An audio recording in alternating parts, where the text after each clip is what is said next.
Hello everyone, and welcome to episode 105 of LostinTranslationmon. I'm May. And I'm Jay. And this week we watched The Man in the Moon Is You. Or This is the Dig World, Escape from the Moon! The Moon. Exclamation point. And The Bully Pulpit.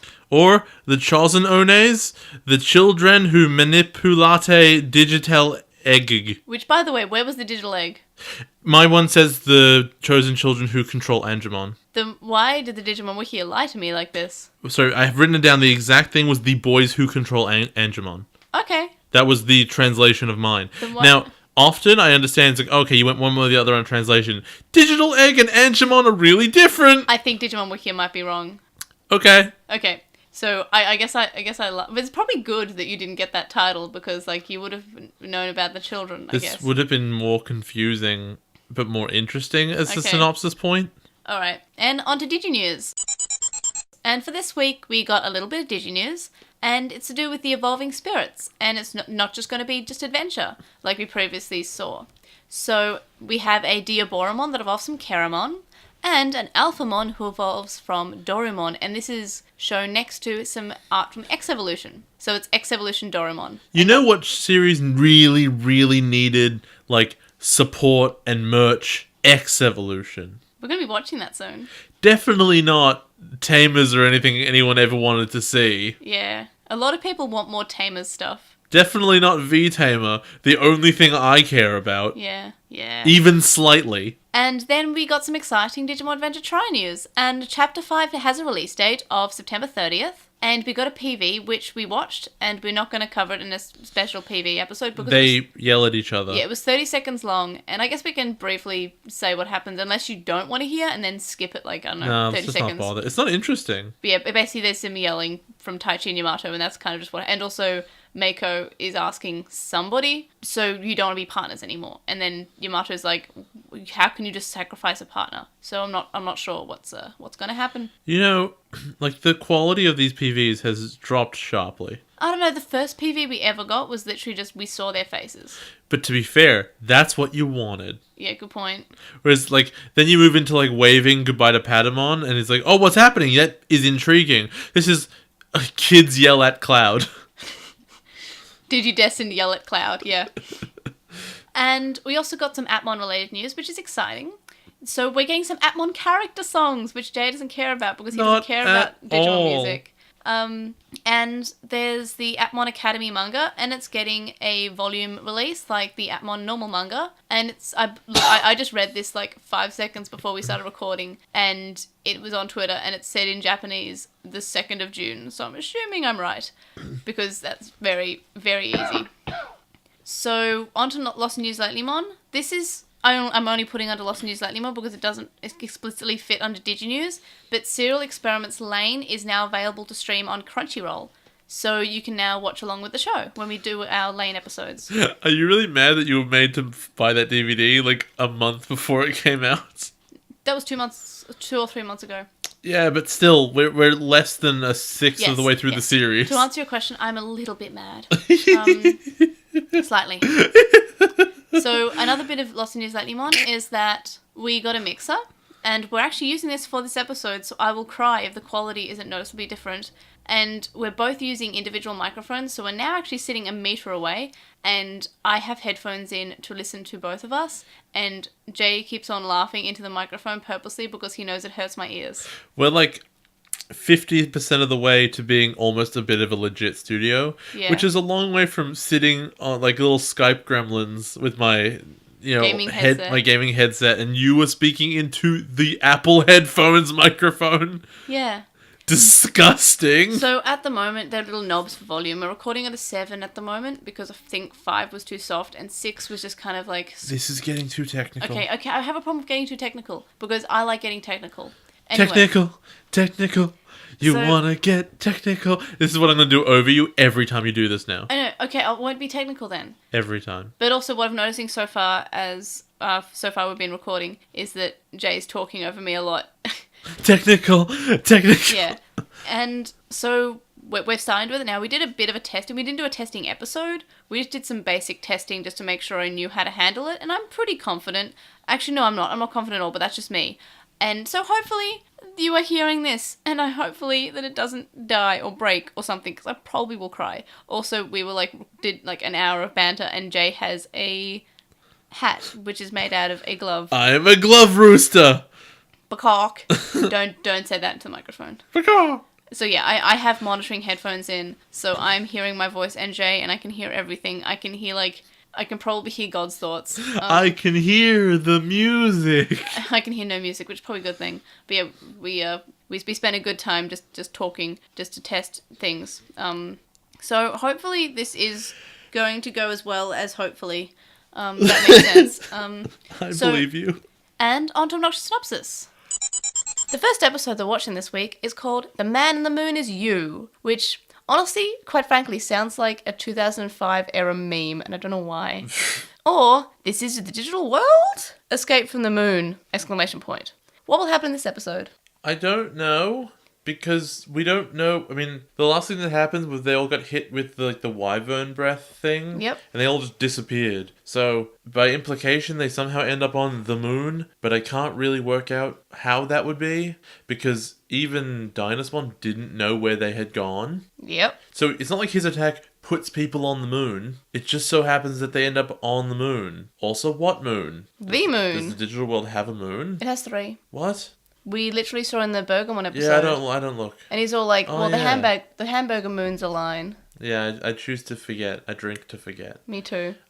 So, yeah, they are on the moon, and then they get off it somehow. Wow. It's also a filler episode. Do you think anything will annoy you in this episode? If they don't adequately explain, and they probably won't, how they got there? Do you think it'll be a good episode? No. Why do you ask me this question? Just autofill it already. It used to be, in Tamers. This isn't Tamers. Yeah, you used to go, oh, this sounds like a good episode, or no, this does not sound like a good episode. And then sometimes it was a good episode, and it was great. So what rating would you give it?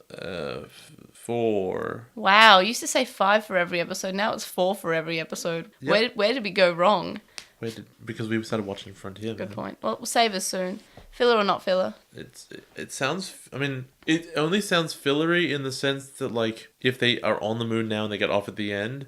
But, I mean, there is some degree of progress because they've just... Let's call it filler anyway and we'll see what happens. The second episode that we're watching this week is called The Bully Pulpit, or The Chosen Ones, the Children Who Manipulate Digital Egg. What will happen in this episode? Dude, I don't know. That's mysterious. It is very mysterious. That's totally mysterious. I didn't even remove anything. This is exactly the episode title. So I've got nothing for you. I've got literally no information for you. We're going NA on all counts. Except it will be bad and it will not be filler. Alright, so I won't bother asking you those questions. Please don't ask me questions. Yeah. So you said it will be filler or it won't be filler? It will not be. It will not be filler. So we've got 1 filler and 1 not filler? Yeah. Okay. Well, we do know that the filler episode's usually the best though. I guess, but also it's Frontier, so... Yeah. I'm pretty sure we gave a 7 to a filler episode once. I don't even care. Yeah, me neither. I mean, I care. A little bit. Anything else you want to predict about these episodes, or you just don't want to do Frontier ever again? I predict that I will be unhappy. And as always, 100% right. You say that every week, and it's sad. And I'm always right. Maybe we're too harsh on Frontier. No, we're not. You know we're not, because the people who love Frontier are like, oh yeah. There's been a few people who say that we're unnecessarily harsh on Frontier. I'm like, well... I've never seen anyone say that. No, we've had a few people. People have been saying, this is... Not only is this bad, it gets worse. That's... Because I know we had an Anonymon a couple of weeks ago who said you guys were unnecessarily harsh on these episodes. Yeah, but if they were legit about their opinion, they wouldn't have been anonymous. Well, we do have one in Postmon Pat who says that we're too harsh. But excellent. And I'm looking forward to seeing what points they have to say in defense of Frontier. If it is just we're too harsh, then who knows? Well, it will be in Postmon Pat for this episode too. Unless... Find out in I forget. 2 hours. Oh god, can we not have another 3-hour long recording like we did last week? Let's talk about Persona for 3 hours. Yeah. I'll be happy and you'll be happy and then we can go home. Well, that is a Patreon milestone where you get to talk about things you like. No, but we're watching a show I like, which is Gurren Lagann. Yes, and then we talk about it. I'm so excited to watch a good show. I've been meaning to rewatch it, and if I can watch it with you, that'd be great. Yeah. Okay, well, on to the show then. I love that we always talk about stuff that isn't Digimon now. Increasingly, we just talk about other stuff. Yeah, well, on to the show? If we have to. On to the show. Well, put it this way. The more we watch Frontier, the sooner it'll be over. Do we just watch like have like an episode we just do the last 10 episodes and then we never have to touch it again? Can we just skip them and just miss it? And just say, oh yeah, Frontier happened. Well, we can't do that. No, they cancelled Frontier after episode 40. I don't know what happens then. It doesn't matter. Okay. Shrug. On to the show. The first episode starts up and I realised something, and this is in both versions, is that Cherubimon is still in the intro and it just seems really weird that he is. They're not going to change it. They don't have a budget for that. They don't have new spoilers to show you yet. I know, but it's so weird that they changed the outro. And usually if they change the outro, they also update the intro to include the new baddies. I mean, they didn't in Adventure. Adventure always had Devimon in the Japanese version, and the English version actually fixed that. But in both versions, they're still using the bad guy from the start of the season. I know that Cherubimon was the bad guy for a big chunk, but there's not even, like, slight change to have Lucemon, and I can't remember if they actually do that, though. I'm sure they'll get around to it in the Japanese one. So, the episode starts, and Koichi's woken up by Patamon. And what I really like about the original version is that Koichi's character song is playing in the background as this happened, and it's pretty cool. I mean, I really like his character song. I just have it down as weirdly jazzy opening, but I guess that accounts for it. Yeah, it is. His song's called With Broken Wings, and it's pretty great. It's so bones. So everyone looks pretty dead. After falling down the stairs, more like with broken skull, right? Oh. Wow, okay. And Koichi's obviously mostly worried about Koji. And he runs over to him, and Bokumon says, "Don't worry, they're still breathing." So Koichi's pretty relieved. But in the dub, there seems to be less tension, and Bokumon just says, "Oh, you guys can talk when he's awake." Like, there's no, like, slight possibility that he could be dead. And Koichi has that worry in the original, and then Bokumon says, "Oh, don't worry, they're still breathing, they're still alive. They're just not conscious." That's fine, bro. I know, I found that kind of a weird change. Like, I know it's because you don't want to address death in a children's show. But, like, I don't know, it just relieves a lot of the tension, and I feel like it's actually good tension because things shouldn't always go well. And I mean, I know they're going to be alive at the end of the day anyway because they're the heroes, and that's just how TV shows work. So, in the dub, Namon then, after Koichi and Bokumon wonder where they are, Namon says, "We're in the bottom of a hole." They're just at the bottom of a big hole. So I go, okay, because Dynasmon was standing at the edge of a big hole after he did his big attack last episode. Did he smash them into the ground? It's an idea. So Koichi tries to get out of the hole, and he tries to climb up the side of this thing, and he pulls some rocks free and he falls down. Yeah, but before that, he comments on how the air's quite thin. In the dub, he just says, "The air's thin, there's no oxygen." Yeah, there's no oxygen, May. There's none. They're all dead. Because there's quite a bit of a difference between the air being thin and there being no oxygen. That's a huge difference. One you can breathe in. Yeah, you can, like... It's not comfortable to breathe when the air's thin. I've been to places where the air is very thin, but you just have to breathe harder. But saying no oxygen is like... nerd. There is no possibility to breathe. Because there's no oxygen. You're dead. You can't breathe. You can breathe. You just wouldn't do anything for you. Yeah, you can breathe, but you're not going to last much longer. So he falls, and he sort of works out that gravity is low. Because he bounces. And he's on the moon, we find out. Basically, he can hop up all the way, like, in a couple jumps from the bottom of the hole to the top. Yeah. So here's a question for you. Walking towards Koji, he would have noticed that walking felt weird. Okay, so doing any motion, you would feel that, and certainly, like, just, you would feel weightless when you did it. When he was climbing, wouldn't he have been like, this is weird? Yeah, it should feel different. I mean, I've never been in zero gravity. It's not zero G, it's low G. Yeah, sorry, low G. I've only ever been, on this earth that I'm aware of, and... Yeah, you would. I feel like you would be able to notice, oh, I'm climbing, and I'm just kind of like, my body weight feels different when I'm climbing, like it feels easier, or I know that's just to, again, add tension to, oh my god, he's gonna fall, and then, oh no, he's bouncing. And I've seen a lot of, it's not just Digimon, I've seen so many cartoons and TV shows where, like, they find out they're in space because they fall. And it must be like some kind of, like, trope that just is done, where your character is in space, and how do they figure out they're in space? They either see the Earth from above, from like where they are, and they say, oh, that's the Earth in the sky. Look, space. Or they fall or trip and bounce, and that's just done. So it's like, you can't blame Digimon too much because so many different TV shows have done this. Yeah, you can blame Digimon. I'm gonna. Like, I think it's stupid, but I have noticed in a lot of TV shows that that's how you find out they're in space.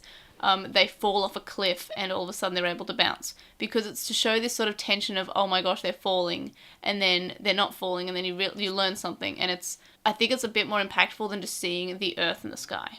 So Koichi gets to the top of the hole, and there's a bunch of Starmon in a buggy, and they pick him up, and they're like, get in, we're going shopping. Yeah.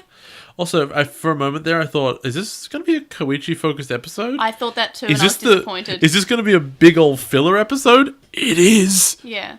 I actually also thought that it might be a Koichi episode, I just couldn't remember it. And I was kind of like, oh, it's going to be Koichi focus. That'll be nice. It's not. No, never mind. It's not. It's even more when they get back to like the weird star bases or moon bases, I guess. Yeah. And they put all the other kids into like these little sci-fi healing chambers. I go, oh, that'll put them out of action for the whole episode. They're out in 30 seconds. Yeah. And also, after Koichi stops being the only conscious one, Koichi continues to do nothing for the rest of the episode. Oh, yeah. I don't think he even really opens his mouth. He doesn't do anything. Like, the budget of Koichi moments was overspent in the first few minutes, and that's sad because I would like to see more about Koichi, because we've had, even though we've had mainly of the time with Takuya and Koji, and Izumi and Junpei and Tomoki, we've still had like some alone time with them. I would like some more alone time with Koichi, just know this character a bit more, because I like Koichi. But May, his story's over. He already told Koji he has a brother. Now it's Koji's turn. Yeah, and that's he's the main character. That's something I don't like about Frontier, is that they gave Koichi such story and such depth, and then such power. And now he's told that story, and he had, his story arc finished when he got his purified spirits. And now we've done all that. He's barely. I think he's got less importance than Izumi, Junpei, and Tomoki at this point. Like all the other kids, the moment they give their spirits away, you can see them checking off into the side benches just to watch Koji and Takoyaki win the rest of the match for them. Yeah, and that is something I really don't like about Frontier, is that everything. These two characters are your main characters now. Yay. And that's annoying, and I don't know, it's just making them feel like supporting characters. You know what else is annoying? What? But only temporarily. It's Superstarmon. He has Etemon's voice. Yeah, he's just straight up Etemon. And in the dub, the regular Starmon do have the vocal tick of In the original, they have a vocal tick of saying star. Yeah. The problem with it is that it doesn't matter whether it's a sound or not. It's that when they translate it in the dub, it says star. You mean in the Sorry, in the subtitles, it says star. Because I think it's Boshi or something for star. Yeah. So if it just said Boshi at the end of it, you wouldn't notice. Yeah. But because it just says star, you really know it. Yeah. If someone talked to you that way, rather than it being a weird, like an accent or whatever the vocal tick is meant to be. Again, I've had to ask, I'm sure I've asked before, do actual Japanese people have these? No. It's mainly a thing in cartoons. Okay. It's like a catchphrase. Real people don't have catchphrases. Yes, they do. They really do. They but shouldn't. If I was talking to you, Star, and I just, at the end of most sentences, just said the word star. I found this frog star, and then we went to the beach star. That's super annoying! I'm going to tell you something really embarrassing. What? When I was 14, I was really into the anime. You were really getting into the anime? I really wanted a vocal tick. Oh, come on. So I started finishing my sentences with nya. Oh my god, no wonder. I can't believe your parents didn't disown you. How long did this go for? Probably longer than should have. Was it more than a day? Yes. It was several months. Really? I even installed a macro that on MSN Messenger, it would auto-add nya to the end of my sentences. People blocked me. I don't know how to say this in any sort of gentle way, so I just won't. Did you have any friends at school? Because I didn't. I didn't have a lot of friends. I knew the names of some people. I had a rough time in school too. I shouldn't throw stones in this glass house. Sorry, I'm just imagining how frustrating it would be. Okay, no. Okay, here's the context I will use. I fight a 13-year-old sometimes in Magic. We play Legacy. Apparently he looks like me. He's a reasonably good Magic player. But if he ended every sentence, oh yeah, I play Stoneforge Mystic, yeah. Oh, I'd go to draw step, yeah. I would die and I'd never, ever talk to that kid again. I'm glad you didn't know me. Was it every sentence? Actually, I think I might have been older than 14. I think I might have been maybe 16. I think I might have been old enough to know better at that point. Have you ever had a smile that feels like it's about to tear itself off your face? No, I don't. This right now. I don't know happiness like that. Yeah, so I guess I'm never letting you forget this, Nya. I should not have told you, Nya.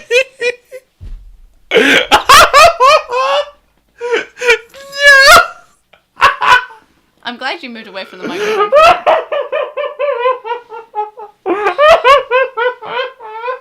Well, I feel like it should have been Wan because I like dogs better, but it was Nya. I didn't want. I'm going to tell you something else embarrassing. When I was 13, I made like a dog ear headphones, but they were black because I wanted to be black because I was so gothic.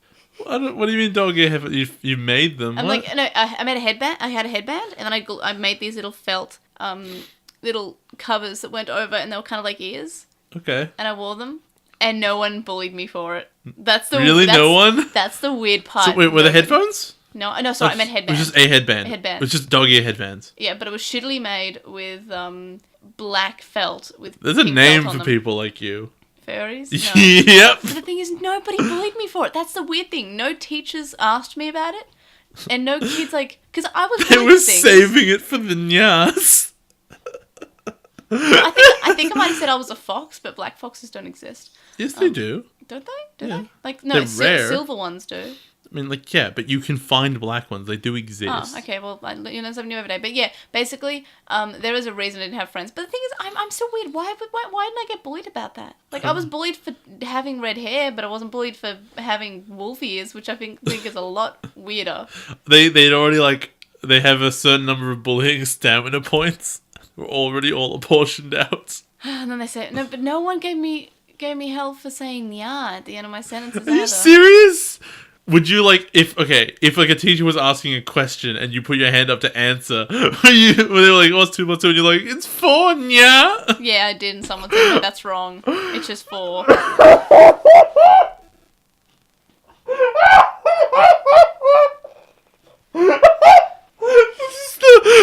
one of the best days of my life. Actually, I think I know why I would have. And sometimes I would just answer in Japanese. I was one of those people who just put Japanese in English sentences. Like, that's so sugoi desu ne. And would say it really badly because I didn't know anything about pronouncing things. I know, you're having such a good time.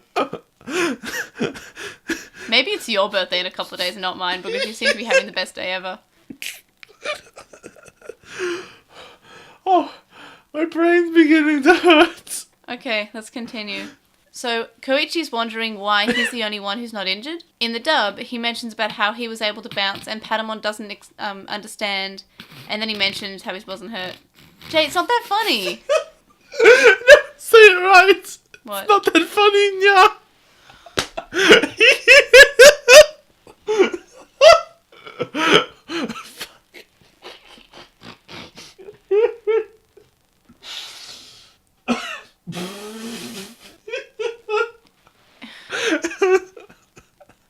Wow.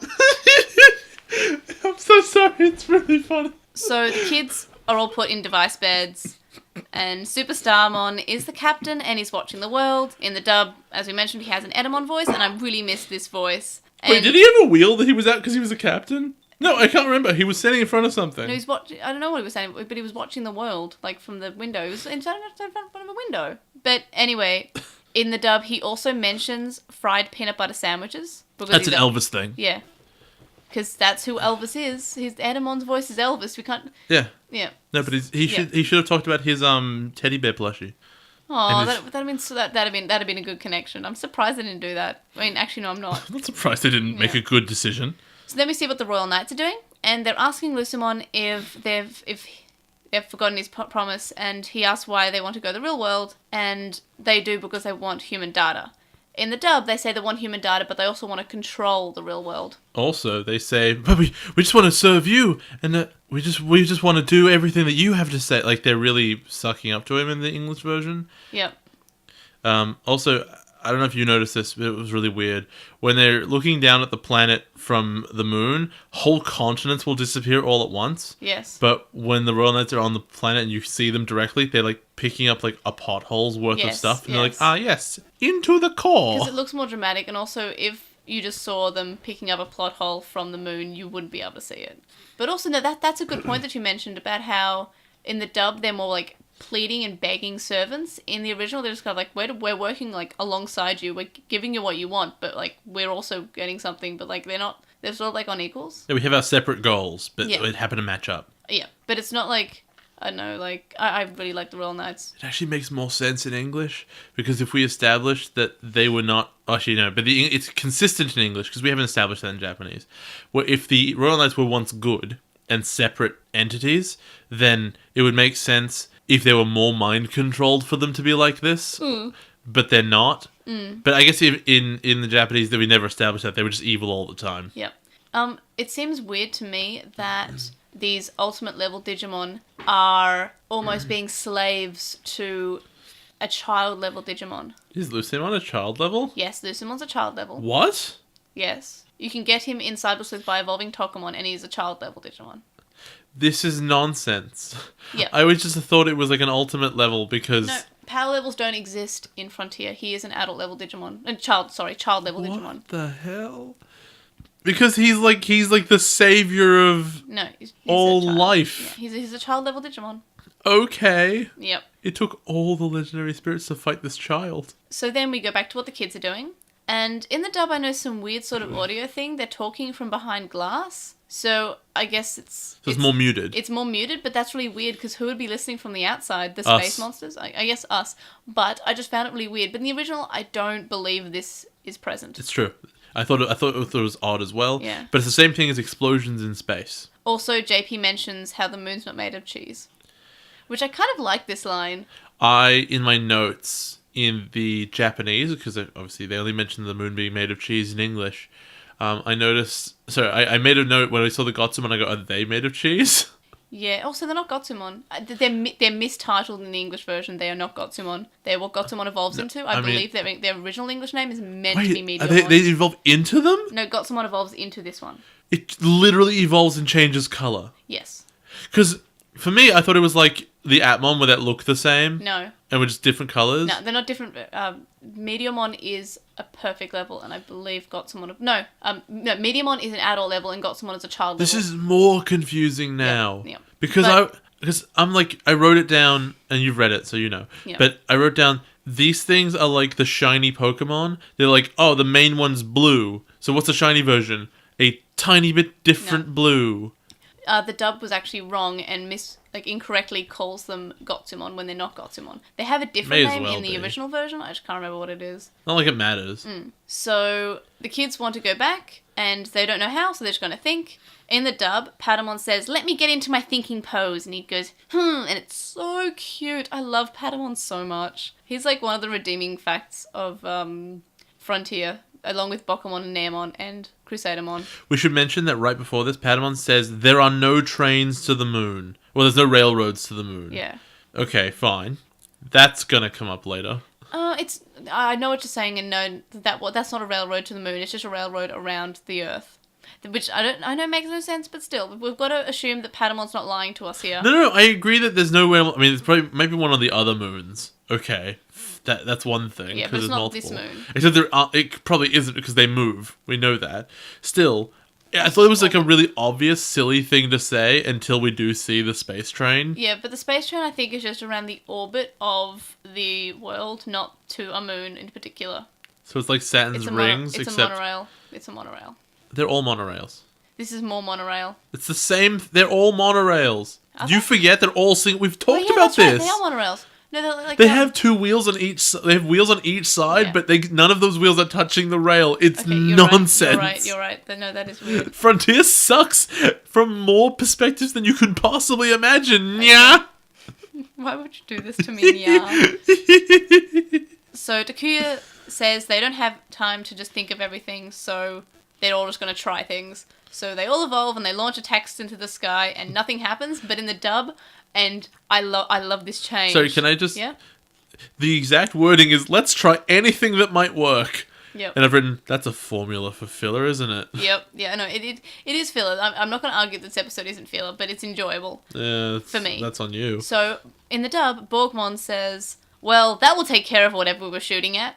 I don't know why. I just found that so funny. Yeah, because they're all attacking, and it's because Takoyaki had told them, everyone just fire in here at the same time. And everyone's like, okay. He didn't explain it. And then when they all do it, they're like, so what were we doing? He goes, I thought if we did it, we could propel the moon at the planet, and it would move it like a rocket. And everyone leaves. Because it's really stupid. Yep. Now, they think it's stupid because, of course you can't move a whole planet doing that. That would be silly. I would think it's stupid because if the moon hit the planet, they would all die, and then the planet would shatter, and then they would lose because they would have destroyed the digital world. Maybe they were just wanting to move closer to it so they could jump from the moon to the real world. Yeah, you know what? If you move the moon close enough that you could jump, you've already crashed the moon into the planet. Do you remember what happened when the moon hits the planet in Majora's Mask? That's game over, and that's a tiny moon. Good point. This is a big full-size moon. It's a very bigums. He bigums. They wanted to Majora's Mask the digital world, and I, for one, was all for it. So then the best thing ever happened, which was Chacomon tries to jump to the world, and he tries in various ways. And all it's these athletic ways. It's so cute. You have to admit this is cute. Look, it's fine. And then everyone's like, ooh, and it's an athletics tryout. And then no one does anything. And then he tries to pole vault, and he fails. And it's like, okay. All the Mediamon are watching, and then they get burgers from the Burgermon, who we find out actually are from the moon. Yeah, was this in the Japanese as well? Yes. Okay, I guess I got confused. So then Kendo Garurumon ollies out and tries to healy away from his feelies and gets stuck in the ozone layer, which is just an electromagnetic field. So there is an electromagnetic storm up there. It's very important to note that he hits this thing, his data comes out. He's about to die. Yeah. He's inches away from dying, and he falls away from it, and that's what makes it sort of okay. Yes. We'll just keep that in mind, won't we? I complained to you about this already. You know what I'm talking about. I don't even remember. You complained to me about a lot of things. Just about this episode, it's just one really big problem. So, Fairymon prays, and she wishes upon a star. Get it right. But in the dub, she does the star bright, star night, that old rhyme. And then she sees a Bergamon, and it's great, because I love Bergamon. Then Bergamon decides he was going to design a rocket, and it is going to fire the rocket, and that's how they're going to get home. And I really do like whenever they give Junpei these clever ideas, like, with his drawing blueprints, because we need to show what he's good at, because, all characters have something they're good at. Takuya's is good with the strategies. Koji's really level-headed. Uzumi's a girl. Well, I mean, he's not doing the rocket first. I know, but he draws it. He draws the blueprint first. The first thing he does is the physics of launching dudes out of his own face. Yes, and that is really smart.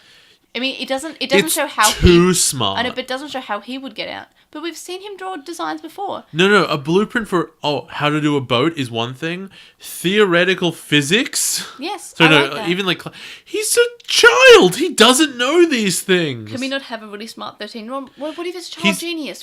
It's nice to have these character things. They would have established it before now. It's just as a passing joke. It is too little, too late. But I would have liked it if Izzy did it. Yeah, fine. Because Izzy's a character, I could say he read up on physics. I get that. Junpei likes chocolate and annoying people with magic tricks. Yes, he doesn't know physics. But what would have been good is that early on he said, "Oh yeah, I was kind of like this child prodigy, and I chose not to go to university for some reason, and everyone was didn't want to be friends with me." That would have been great. Yeah. He never did though. I know, but I'm just saying, I wish they really elaborated more on how smart Junpei is, and I like these moments where we see that he's more than just he likes chocolate, because it gives a character sort of development and growth, and not really development and growth, but more like insight into their personality, because these are characters. They do a really bad job. Yeah, they don't necessarily do a fantastic job, but I wish they did. It would be great. It is still better than 02 though. Yes. And that's amazing. We didn't get characters until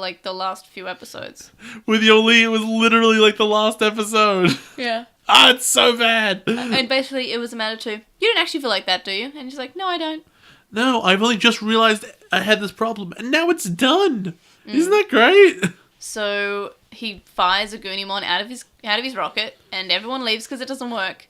And Loemon finds a rocket, and this is basically the only other thing he's done since he last had his bit at the start. Okay, no. So the way this goes, it's a little bit different, because I think he launches a Goonimon out of his own face, his face cannon, first, and that doesn't work. So he tries to make it go again, and Goonimon says no. So then he builds a rocket. He flies into the air. all right. And he goes, that seems to have worked. Then they go and find the crash rocket, and now, because of this order of events, I've gone, his rocket didn't work, it totally crashed. Yeah. No, it's a totally different rocket. Which means that his own rocket idea totally worked, and they're just never going to mention it again. Yeah, but Borgmon comes back and he's like, I have an idea, and everyone's like, we have a rocket, and he was like, oh. So Borgmon's idea probably would have worked. Yeah, you should play Mercy. So, Borgmon's great. I love him. I wish he got more. So, then when they find the rocket, and then there's like a bit of a montage, they actually play... You need a montage! No, they play Bokumon and Nemon's character song in the Did background. they? Yes. I feel like I would have noticed. They played an instrumental version of it. Oh, well, that's why I didn't notice. Then, so they have elastic bands, and they're all waiting for the other moons to elapse, and then Super Starmon helps launch the rocket, which is great, because he actually does something besides being a character who's just there. Okay, so there's some problems with this. What? First of all, do you know why they call a rocket a rocket? It rocks? No, because its primary propulsion is rockets. This thing's primary propulsion is slingshot. Okay, the rocket's probably really heavy, so this slingshot would have no more potential success than just, like, any of them jumping really hard. Yeah. Which we've seen doesn't work. Also, or like being fired out of a cannon, which would have less weight to it and more power. But whatever, let's pretend. Also, if a rocket can hit the moon hard enough to bury itself halfway up, this thing would have crumpled into dust, like into scrap metal. Yes.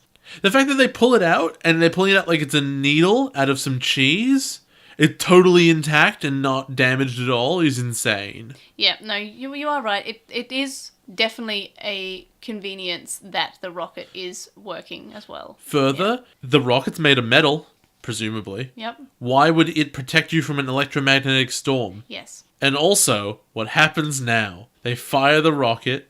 Of course it works. And it makes it most of the way. And they go, we're not going to make it the whole way.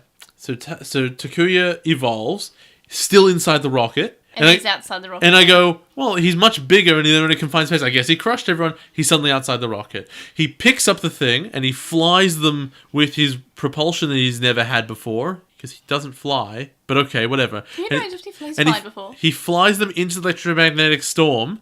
Which, as again, Kendo Gurumon did pretty much die doing this for a moment. Yes. And he has to go through it. He didn't just have to touch it. He has to go through it. And we know it froze Kendo Gurumon. It is another plot convenience storm. And then Takuya's just inside piling it again. How did he get there? Okay, this part makes no sense, but I'm not going to say it was a bad episode. But they presented you with a problem, and then they gave you a totally impossible solution on every measure and on every front. And you're telling me that the fact that point A cannot get to point B doesn't make it kind of bad. Okay, you're not wrong. But I feel like the whole episode was enjoyable enough that I can overlook that. Sometimes with Frontier, it's just like it had too many problems. I couldn't overlook that it was a bad episode. This episode, and we'll talk about more of the quality of the episode in a bit. There's a few more things I want to talk about in this episode.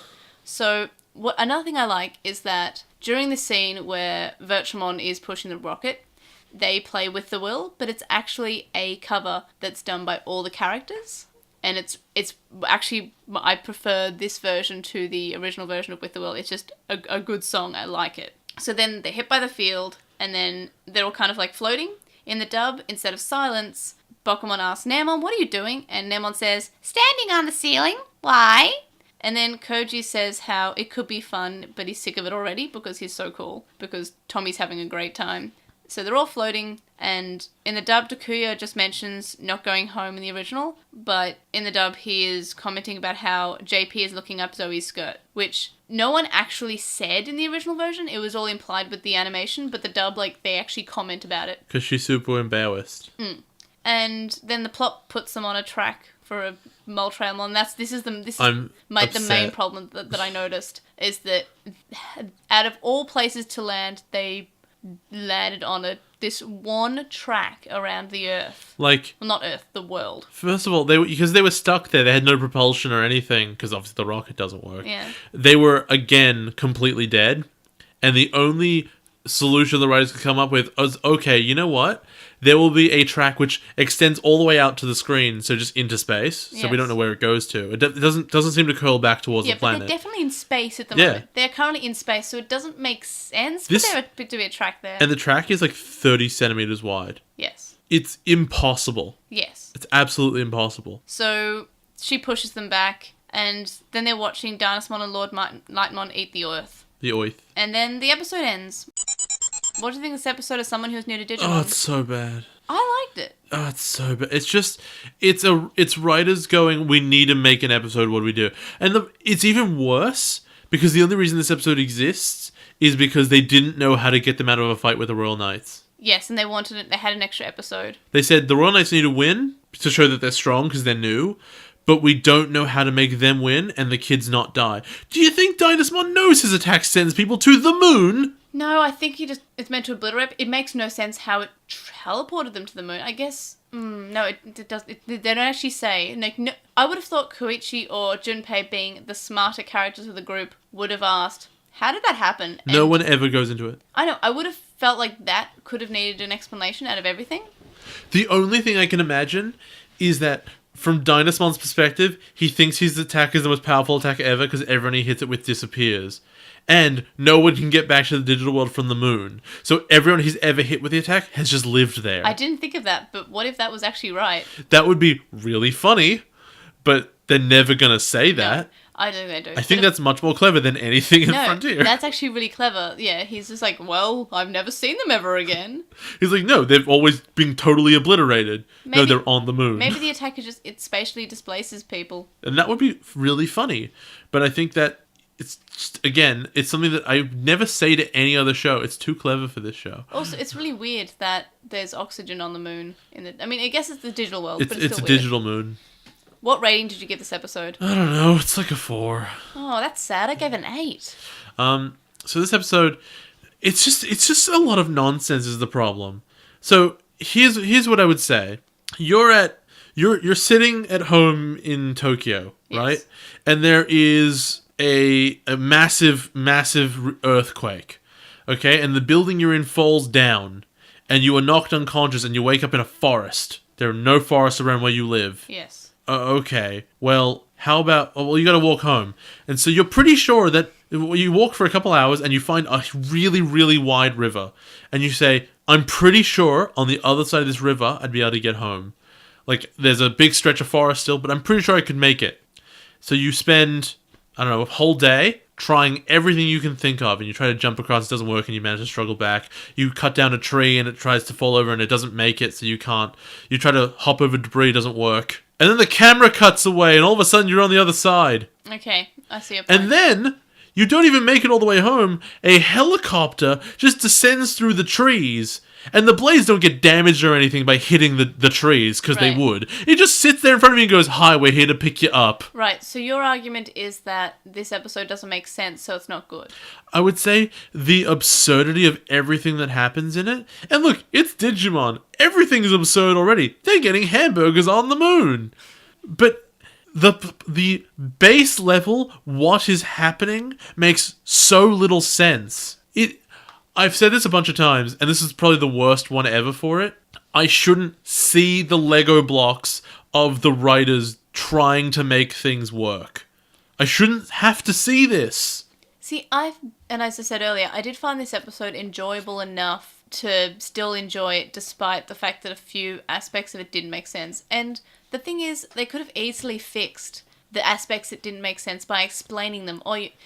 What we've previously done in Frontier is that Bokumon and Naemon have given a little info dump to something that doesn't make sense. And they don't do this as often as they should. Just so they said, oh yeah, this is the express that delivers supplies across the digital world. Why didn't they pull out the book on the moon and talk about the stuff that's there? The book only says some things, and it's only when the plot wants it to, and they wanted something to be mystery, I guess. Was the last time they talked about the book when they were like, aha, we can be in the book? Yes. I think that maybe that implied that was... No, I think they've... I don't know, he pulls it out at weird times, but he hasn't pulled it out as much as he should. But the thing is, I feel like we have this opportunity in Frontier to have these two characters that just info dump anything that doesn't make sense. And that's great. They don't use it. I feel like they should have said, oh yeah, this is the moon, that's the field. Even if they said, oh, the field disappears between this time and this time, or maybe every half hour it disappears for 5 minutes and that's our chance to launch through. And then that was the reason why they all had to go in the one ship, because if one went through, it wouldn't work or something. Just if they gave this little, like, few seconds of dialogue, just Bokumon and Neomon explaining something during that montage scene or something, they could have fixed this episode, and they could have probably fixed all your problems. And that is my issue with it. I still found it an interesting and enjoyable episode to watch. However, I did not want to watch it a second time. But do you remember what happened right at the beginning of watching it the second time? So I just remember this line. It's my favourite line from the English. What? It's when all the other kids are knocked out and Beakmon's telling Koichi about it, and Neomon goes, "Yeah, I even did my wakey little flaky dance." Oh, I missed that. That's great. What do you think that is? I don't know, but I love him and I love it. Wakey little flaky dance. It wibbles with his wibble arms. I don't know. Wibbles. But the point is, with the Bergamon episode is the one episode 19 or 18. I feel like is the best episode of Frontier that we've seen so far. Pathetic. And probably is maybe the best overall. It's so pathetic. But the thing is, I like that episode so much. I think I'm going to elevate that episode to a 10 because of how bad the rest of the series has been. And have you ever heard the expression damning with faint praise? Yes. And yeah, and that does that. But the thing is, with the Bergamon episode, I was fine to watch it twice. Because sometimes I'm like, I don't mind watching this again. But with this episode, despite giving it an 8, I did not really want to watch it again. The small laughs that I had wouldn't come out a second time because I already sort of got the general gist of he's jumping to the moon. And that gave me a little bit of a chuckle because I thought that was cute. I found it enjoyable. And then I didn't really want to watch that a second time. And the whole plot was very much, because I didn't remember this episode, is that I was kind of like, I guess this all happens. This episode was Drek. What? It's Drek. That's not a word. Drek. I think it's Yiddish. Oh, okay, it is a word then. Never mind, it's Yiddish. What does it mean? It's crap. It's garbage. Okay. It's rubbish. Yeah. I don't know. I like this episode. Maybe an 8 is too high. Yeah, it is. Maybe a 7. Maybe like a generous 5. No, but I like this episode compared to other episodes in Frontier. I liked this. I enjoyed this. It might look sufficiently like a house, but if a tiny breeze will just send it scattering to the winds, it's not a house. I know, but it's able to stand up in said breeze longer than a lot of the other episodes in Frontier. It's not. Most of the other ones make sense. They're just boring. Yes, but this wasn't boring. Even if that's why I said, like, this could be a perfect episode if they explained some things. But they didn't. But it wasn't boring. And so, did you think this episode was boring? I actually did. Oh, okay, that's sad. But I liked this episode. It was cute. It had sort of, like, fluffy moments.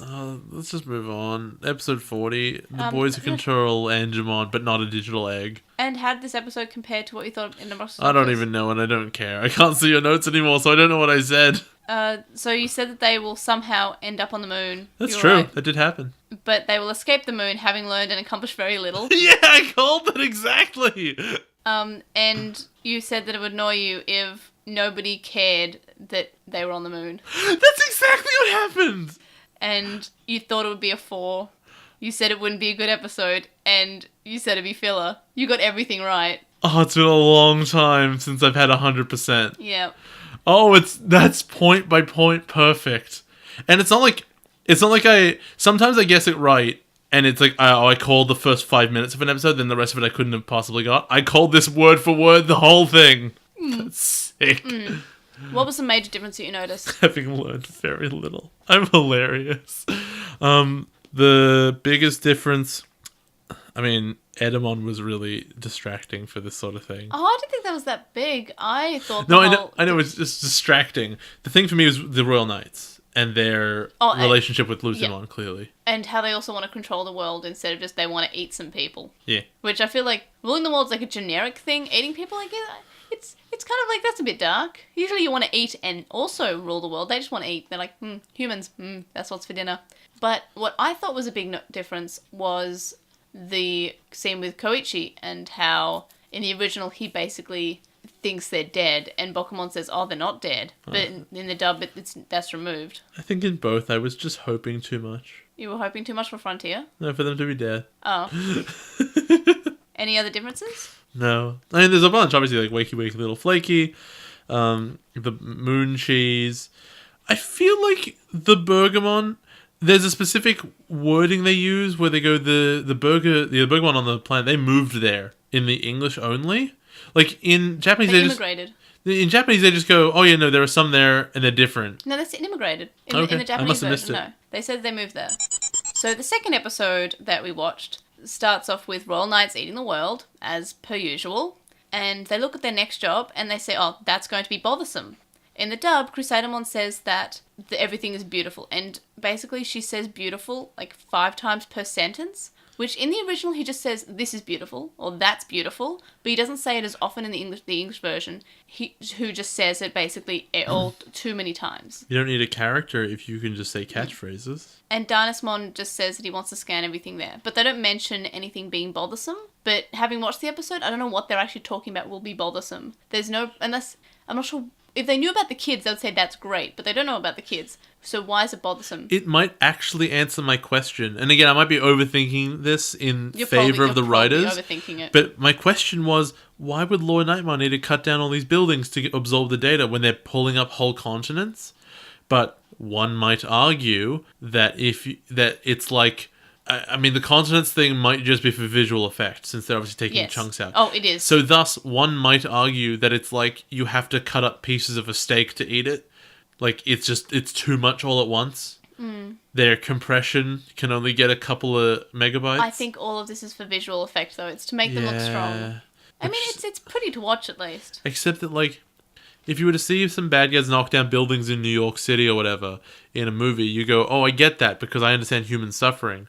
Whereas in the digital world, it's like, I know those are empty because they're always empty. Yep. So the kids show up at the steel arena. No, the steel area. Oh, area? I wrote arena. It's really creative, the steel area. Yes, and in the dub, Koji even says, steel area. Wonder why they called it that. I just have it written down, they meet the thing from your fanfiction. Yeah. Okay, but we'll get to that. So in the dub, Zoe complains about the reflection shining in her eyes, and Takuya says, bet you all wish you had a pair of goggles right now, and he's not wearing them on his eyes? He says this, and they're on his head, and I'm like, well, that, I can see his point, but would you not be using them during this point, right? I was meant to talk to you about that thing from V-Tamer that was awesome. Do you want to say it now? It's about goggles. Okay, well, it's in conversation, so go. They give an origin for Tai Chi's goggles. It's awesome. Is that in volume 3? Okay. Yeah. Okay, well, we're going to be reading that next I'm just telling you, it might be a thing. Like, if I was just reading it by itself, it was the first... You asked me a question, if Vita was the first thing I ever looked at, would have been really good. And I go, I don't know. That part wouldn't have got me. But after every single kid has these goggles, every time... Takadas are explained. He says... Oh, I want to be a hero, so I wear goggles. That's not an explanation, because what does that mean? Well, why do heroes wear goggles? I don't know. No, ties are perfectly explained. They are given meaning. It is understand why he has them. There's an emotional reason why he keeps them, and that he refers to them. It's the best. I know. I look forward to when we can cover that. God, Digimon sucks, and V-Tamer's alright. So... JP says, yeah, right, all the cool kids wear goggles in reply to Takuya having goggles. I mean, the main characters always do. Then, in the original, Junpei says he wants to eat. And that's weird because usually the dub is the one that makes Junpei want to eat. I mean, so, yep, Sagittariumon runs towards them and, yep, this is the one from my fanfic. You really love this thing. You were obsessed with it, you could say. No, so you were possessed with it. Oh, okay, I get it. I get my own jokes. So he says, I have nothing against you, but you better give me your possessions, and I'm not sure if the subtitles got this wrong. I think they might have. See, there are two ways. Either the subtitles got this wrong and kind of like ruined the joke a bit, or Takuya mishears him, and then later on, when Sagittariumon says... give me all your obsessions, it's because Takuya has influenced him. Oh, he like brain hacked it by accident. So I'm not sure because the words sound very similar. Well, that's why the joke is there. Yes. And to my ears, who aren't fluent in Japanese, they say, I could not tell you the difference over the microphone. It's really lucky that in both English and Japanese, the words obsession and possession are similar. It could also be like a very close localization that the subtitles have done based on the English version. Yeah, but the English, I guess? Yeah. That's unlikely. They never do that. I'll have to look it up, but it might be based What are the on odds of the subtitles like, don't know how to do this, better watch the English one, because I've always done that. I don't know. But yeah, it is very lucky. But I need to know more about Japanese before I can talk more about that.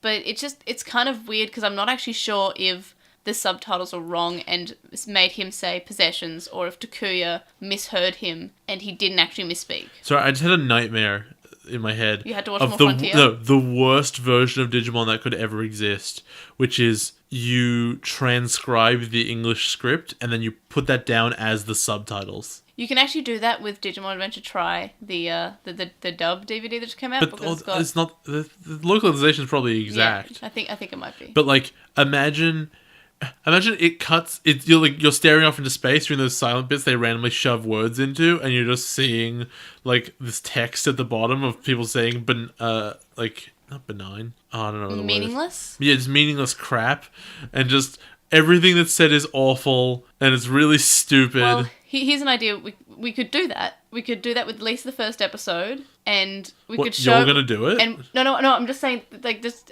an idea. We could show this to a Japanese person who's only ever watched the English version, but who is also fluent in English, and they read the difference. I want to know what their reaction is. That seems like the most specific thing I have ever heard. Like, a lot of people who are Digimon fans who watch the English dub, then when they go on to watch the original, always go, "Oh wow, it's such a change." Imagine if the opposite happened and they were used to the original Japanese and they watched the dub and like, "Oh, what happened? Why did you ruin my show?" Oh, that's right. No one likes Digimon, so I'm kidding. Obviously, some people do. Yeah. Not me, though. Tomoki asks if he's a robber, and he says, "Yep, I am." And in the dub, Tommy says, "You have nothing better to do than to rob us."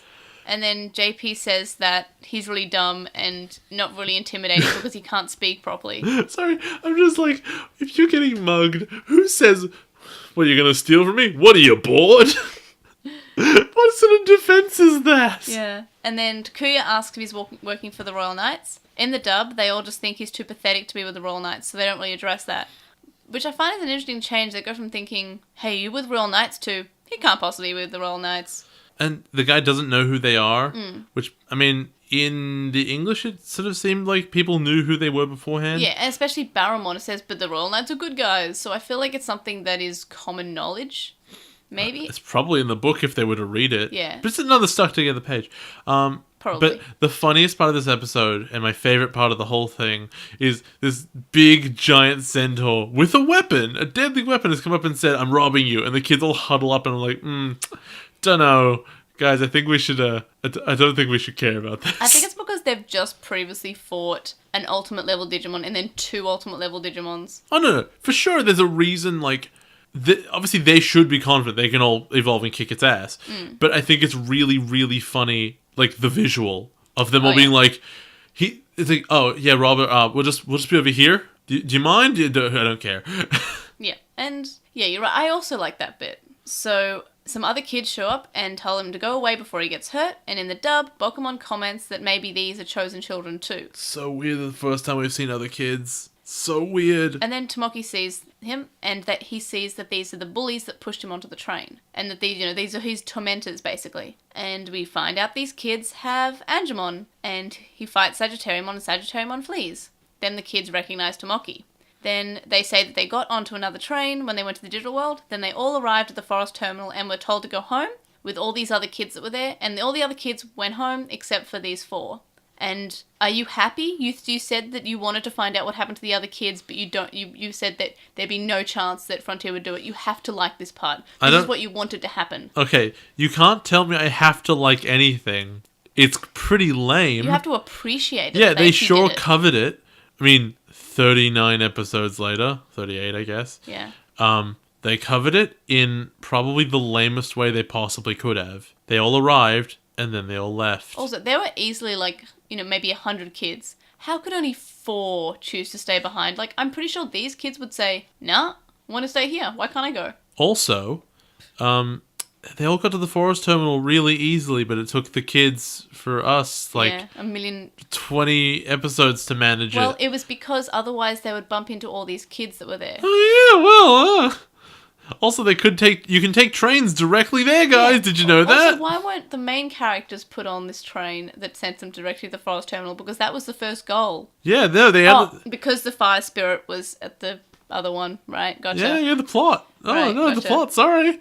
Can't do that. So, Tomoki's bully says sorry to him, and then... How do they know who he is? Because they know who he is. They were bullied. They bullied him. Were his bullies outside of the train station? I thought that, like, they only met him there. No. We saw when Tomoki got his message, he was pushed up against a tree covered in dirt, and the bullies were there. I didn't realize it was the same dudes. These are his bullies from probably school. Oh, they're trash garbage. So, we find out that these kids still have phones that are phones, and in the dub... instead of pointing it out, he asks if their detectors were stolen. And this is kind of weird because... they know the phones turned into detectors? Yeah, and Junpei would have, and in the original does, comment on, hey, your phones are phones. And I like that because it shows that he's viewing something that's insightful. It's like, oh, well, you must not have detectors. But in the dub, it's like, why do you have phones? Did your detectors get stolen? When he knows that the phones are the detectors, so they would not have both, right?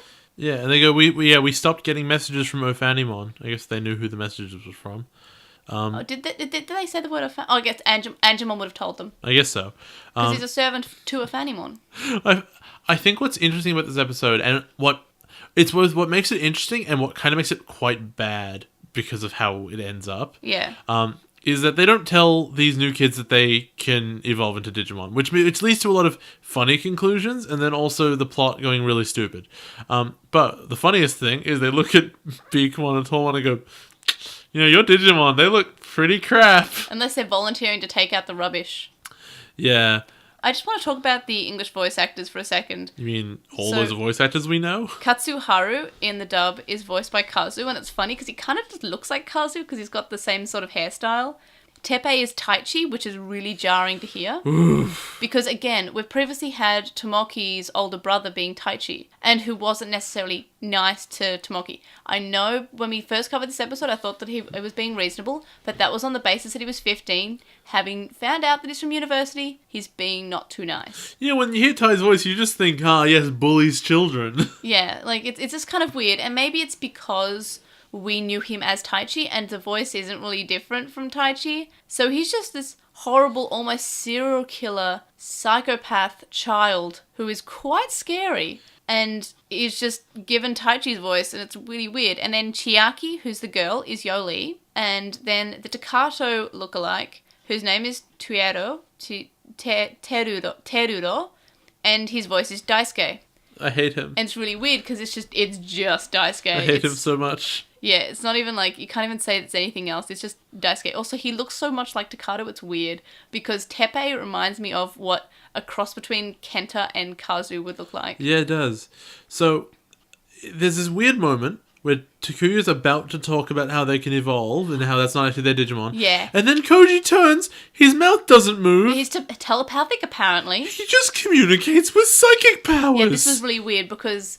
I'm so glad it wasn't me being like... No. Sometimes I missee things. No, it's they have a psychic connection all of a sudden. But a bit before that, Junpei is saying how they're fighting for peace, and the other kids ask if they're serious and ask what they can do in this world because their Digimon don't look very strong. In the dub, Teppei sarcastically says, "World peace, groovy." Oh, God. And it's just, oh yeah, world peace, disgusting. I'm just like, wow, I know that they're trying to make this guy seem like a terrible person, but I think that even these terrible bullies of children would still want the idea of world being peaceful because they're children. No, there's got to be more nerds for me to punch. Yeah. So, yeah, Koji has this psychic connection with Takuya, which is really strange and not explained. And maybe it's an animation error because his mouth just does not move, but his head does. No, the thing is, they have the resonance of a voice that's communicated through the mind. They're like, we shouldn't tell them. I promise you, it's like they do a thing with the voice in the dub.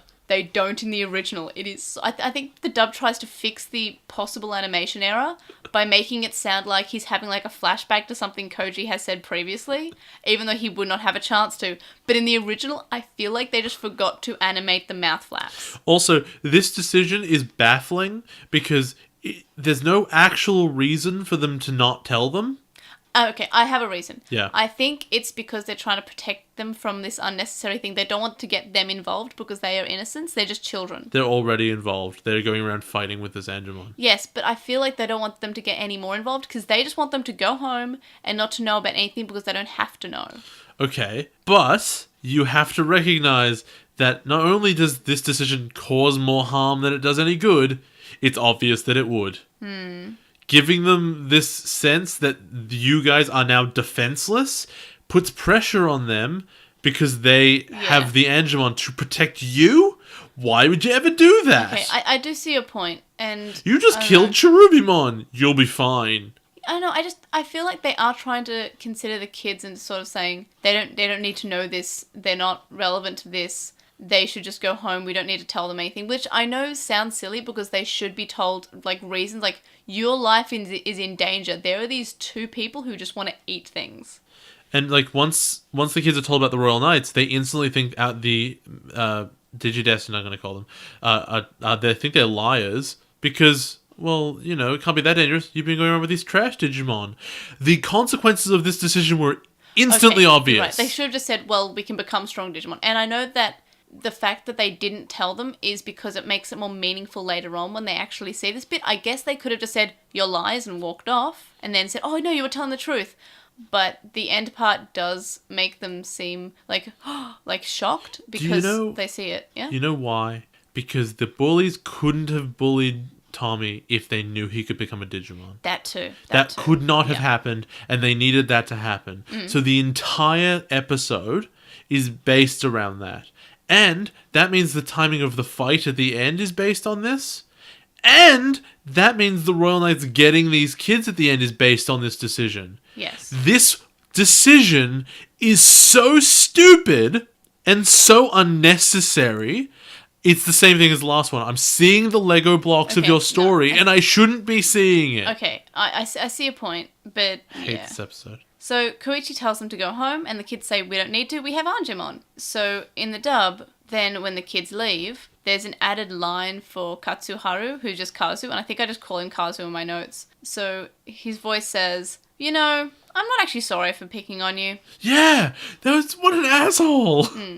Sorry, there was one more added line while we're on the topic of added lines. Continue, yeah. When Angemon first shows up, did you know what Patamon said? What? I'm gonna be like him! Oh yeah, no, and he has those like googly eyes. It's so cute. He's excited. Yeah. No, but the bully's like, no, I don't actually regret bullying you. No one mentions it. Yeah, no, that's because that's an added in dub line.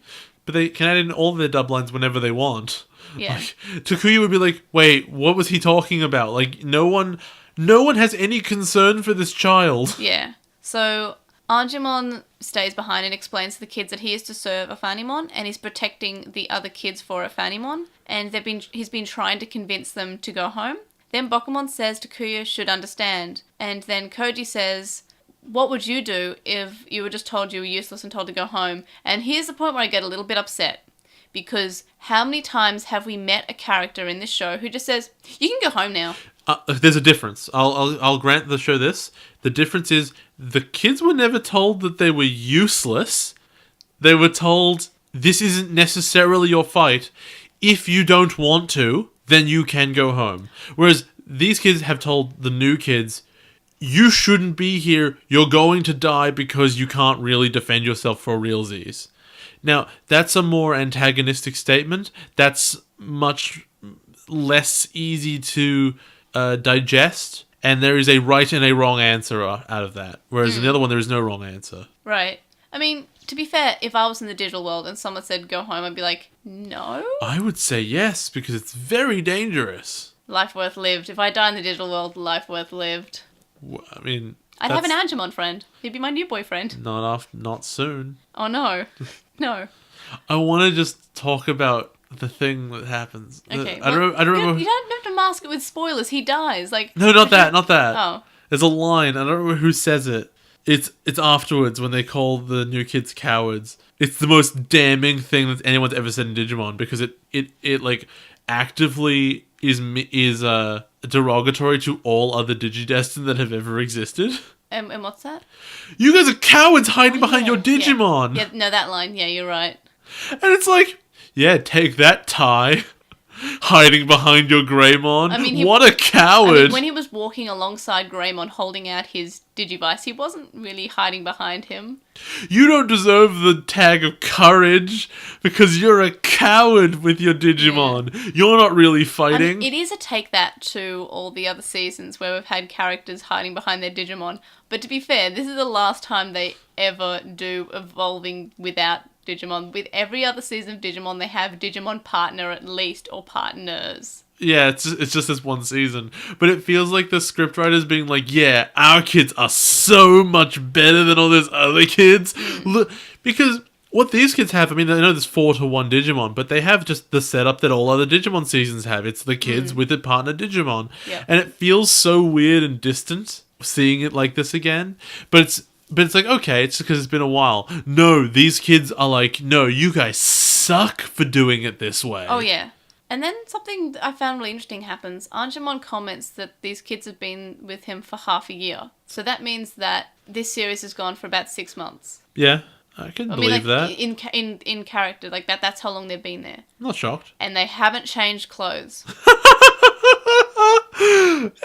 They never do. They also stopped worrying about food. But it's a digital world. I know, but that hasn't been explicitly said. Every digital world has its own different rules. No, there hasn't been a moment where we're saying, oh, we don't actually need to eat. They were very hungry at the start of the season. They were constantly looking for food. They've been always getting food wherever they go. I know, but I feel like they haven't really had many, like, showers or change of clothes because they're wearing the same clothes. No, they got changed into swim gear a bunch of the times. Oh yeah, that's right. Maybe they washed their clothes then. They've washed their clothes once, maybe. Sexy Star, or was it?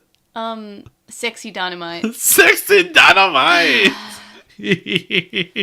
So then Tomoki is alone, and for some reason, I'm not sure why he's alone. It's not explained why he's alone. He's just kind of in a room. Like, well, he's going to get murdered. And then Teppei shows up, and it is so creepy. This part is creepy, and it's removed in the dub of how creepy it is because it just has Taichi's voice. I'm like, well, he's safe. It's fine. No, but it wasn't as creepy, but it was more aggressive. Because in the Japanese, it was like, it's you. And you're like, oh, that's creepy because I'm sort of picking up implications from the way he's acting. And the other one, it's like, you're a pathetic loser and I hate you. Yeah, I think because I don't want to make it as creepy. Because that is like, this kid is a serial killer. It's because in English there's no word for subtlety. Wait a minute. Yes, there is! So no one told the scriptwriters that. The weird thing is, I feel like they shouldn't have cast Joshua Seth in this role, who's the voice of Taichi. He has 2 first names. Yes. But they shouldn't have done that, not because the voice doesn't fit him. That's fine, I don't care. It's recognisable. It is recognisable, but that shouldn't matter. The fact that they have given this voice to 2 characters who are in Tomoki's story and backstory and growth and stuff, they have the same voice is just weird to me. Both his brother and his bully have the same voice, despite being 2 obviously separate people. I find that kind of weird, and it's more than just like a cameo of who's this guy. I think I would have preferred it if it was Kenta's voice. Yeah. Because then we'd have Kazu Kenta. I don't know. It would have been a nice cameo, but no. I don't like that Lucimon's voice is Izzy. That kills me. Oh, that is weird. At least this, we're probably not going to see them very much. Don't look at me like that. Don't look at me like they'll come back. Well, we know that at least the next episode's about them because they get carried off. No, I hope they get eaten in a stew. Me too. But they're not nice children. The girl's kind of like, oh yeah, whatever. So then the other guy shows up and stops Teppei from choking Tomoki, and it's kind of scary. He's kind of like grabbed him by the lapels, but yeah. Tomoki is saying like, oh, I'm going to die. Yeah, and then he grabs at his throat, so I think he's being strangled, or at least being choked at some point. So then we see what the other 2 kids are doing, and they're picking tomatoes, and they're saying they're having a lot of fun, how they're not going to school. But then they mention how Teppei and Katsuharu have a lot of things bothering them, but in this world, they can let it all out. And in the dub, she just mentions how Katsuharu looks after them as well as Angemon. So what they're saying is he has anger problems. Yeah, so they're basically saying Katsuharu and Teppei are not nice kids, and Chiaki and Daisuke Voice, they are not friends. They only are together because they both decided not to go home. These two are friends, and these two are friends, but they're not, like, part of the group. And basically she's saying, yeah, they are really horrible people. Yay! We love hanging out with not these horrible people. Yeah. So Katsuharu, who isn't strangling Tomoki, says that they chose to be here exactly because they don't have to do things like that. So that's why they're saying. And then Teppei is only given a name basically now in the scene before, and I just found that really weird because I was just calling it the tall boy and the boy who was strangling. In my notes I called them the boy who was strangling Tomoki and the boy who wasn't strangling Tomoki. That's really long names for everyone. Yeah. Why would you do this to yourself? Because they weren't given names until this part, and I could not remember the name at the top of my head. Incroyable. So Katsuharu says that Tomoki has gone this far just by hiding behind the others, and this is just as usual for him, and how he must be weak and has to go home. And Tomoki says that he's not weak. And in the dub, he sort of stands up for himself a bit more. In the original, he just says, well, I'm not weak. But in the dub, he says, well, you're just hiding behind Angemon. That's what I was talking about. And I'm a lot stronger here than I used to be. Yeah, Tai, you suck. Yeah. Then Sagittariumon comes back with some Centaurimon. And in the dub, it's really weird because Centaurimon are dumb in this. Which is strange because in Adventure, when we previously seen them, he's like this sort of...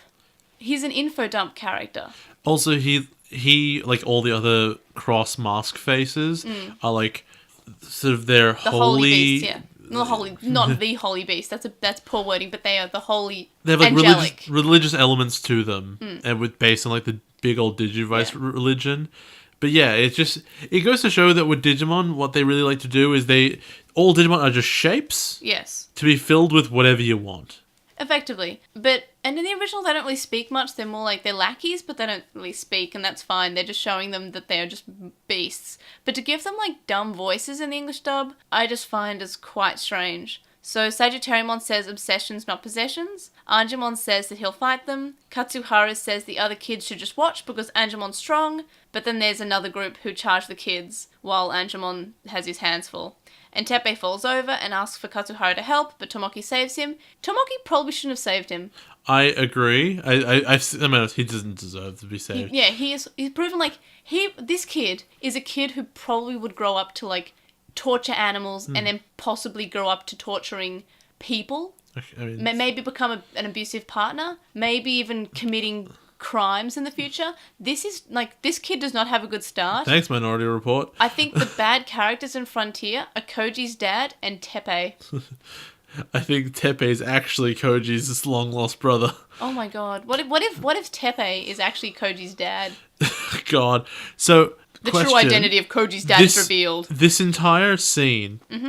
Is it not criminally irresponsible for the kids not to evolve and to solve the problem? They should have evolved as soon as all the hordes of Centaurimon showed up. They should have done it straight away. Like, it's disgusting that they're like, you know what? No, it's fine. It's fine. We'll just stand here. We'll just stand here until Tommy has to throw himself in front of a stampede while this kid's gonna get Mufasa'd. I thought you were gonna say move faster, and then you said Mufasa, and I thought you made a pun, but I don't know. Mufasa. I thought you were saying move faster. I don't know. He's getting move fastered? Yeah, that makes sense. We've been recording for a very long time now. Yeah, I'm tired too.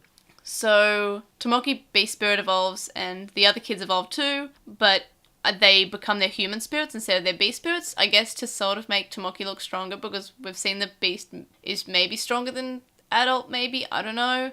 But the thing is, I would have preferred that this episode resorted the other kids to becoming just cheerleaders and maybe supporting and saying, okay, we've got to get the other kids out of there as their regular child forms, not their spirit evolved forms. I just established, so I have to maintain it. If they all evolve, they'll solve the problem quicker, so they should do that. I know, but I'm just saying that I would have appreciated if for once we had, the cheer squad are the other kids, and Tomoki gets like his moment in the limelight. Not we all will evolve. I don't know. It's not about who wins. It's about solving the problem.